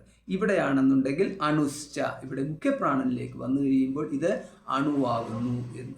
ഇതര പ്രാണങ്ങളെ എന്ന പോലെ ഈ മുഖ്യപ്രാണനും അണുപ്രമാണം തന്നെ എന്നറിയണം. സൂക്ഷ്മതയും പരിച്ഛേദവും ഉള്ളതുകൊണ്ട് മാത്രമല്ലാതെ അണുവിന് തുല്യം എന്ന് ധരിക്കരുത്. ഇത്രയേ ഉള്ളൂ. അണു എന്ന് പറഞ്ഞു കഴിഞ്ഞാൽ ഉടനെ നമ്മൾ വേറെ അർത്ഥത്തിലേക്ക് പോകരുത്. അത് അണോരണീയാൻ എന്നുള്ള രീതിയിൽ നമ്മൾ ഏറ്റവും സൂക്ഷ്മമാണ്. ഒരു രീതിയിൽ നമുക്കിതിനെ ഗ്രഹിക്കാൻ ബുദ്ധിക്ക് പോലും ഗ്രഹിക്കാൻ പറ്റാത്ത തരത്തിൽ എന്നുള്ള രീതിയിൽ ബുദ്ധിക്കാണ് ഗ്രഹിക്കാൻ പറ്റുന്നത്. ആർക്കെങ്കിലും ഗ്രഹിക്കാൻ പറ്റുകയാണെങ്കിൽ ബുദ്ധിക്ക് എങ്ങനെയാണ് ഗ്രഹിക്കാൻ പറ്റുന്നത്? അണുമാത്രനാണെന്നുള്ള ആ രീതിയിൽ ഗ്രഹിക്കാൻ പറ്റുന്നു. അണുമാത്രനാണെന്ന് പറഞ്ഞു കഴിഞ്ഞാൽ ഏതെങ്കിലും തരത്തിലൊരു അളവിന് വിധേയമല്ല എന്നേ സ്വീകരിക്കേണ്ടതുള്ളൂ.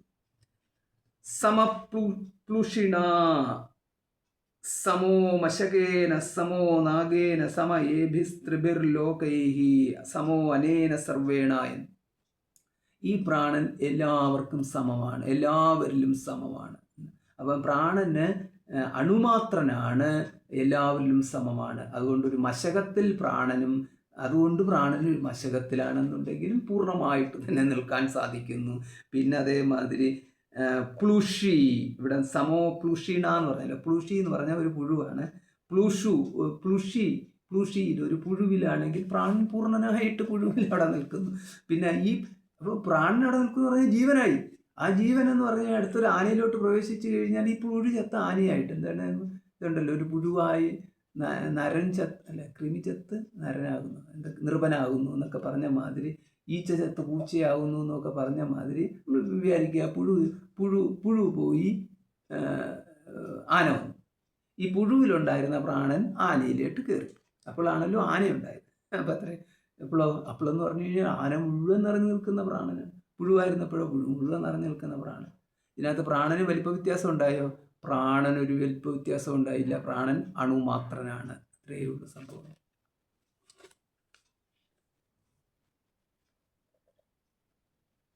കൊതുക്, അതുകൊണ്ടാണ് കൊതുകിലാണെങ്കിൽ പ്രാണൻ കൊതുകിന് തുല്യം, ആനയ്ക്കാണെങ്കിൽ ആനയുടെ തുല്യം, ഇപ്രകാരം പോകുന്നു. ഇതിങ്ങനെ ആധിദൈവികവും സമഷ്ടി വ്യഷ്ടി രൂപവും ഹിരണ്യഗർഭസ്വരൂപവും ഉള്ളതിനെ അപേക്ഷിച്ച് ആവിധം പറയുന്നതല്ലാതെ അധ്യാത്മസ്വരൂപത്തിനല്ല ആവിധം വിഭുത്വം പറയുന്നത് എന്ന്. അതായത് ഈ പ്രാണന്റെ വിഭുത്വം പറയുന്നത് അധ്യാത്മസ്വരൂപമായിട്ടുള്ള പ്രാണൻ എന്നുള്ള അർത്ഥത്തിലൊന്നുമല്ല, ആദി ദൈവം എന്നുള്ള, ആദി ദൈവം എന്നുള്ള രീതിയിൽ എന്ന് പറഞ്ഞാൽ ദൈവം എന്നുള്ള രീതിയിലാണ് അതിൻ്റെ പറച്ചിൽ എന്നർത്ഥം. അതായത് ആത്മാ എന്നല്ല എന്നർത്ഥം. പ്രാണൻ ഇത്രയേ ഉള്ളൂ, ആത്മാവല്ല, ആത്മാവിന് വേണ്ടി നിൽക്കുന്നത് ആകുന്നു.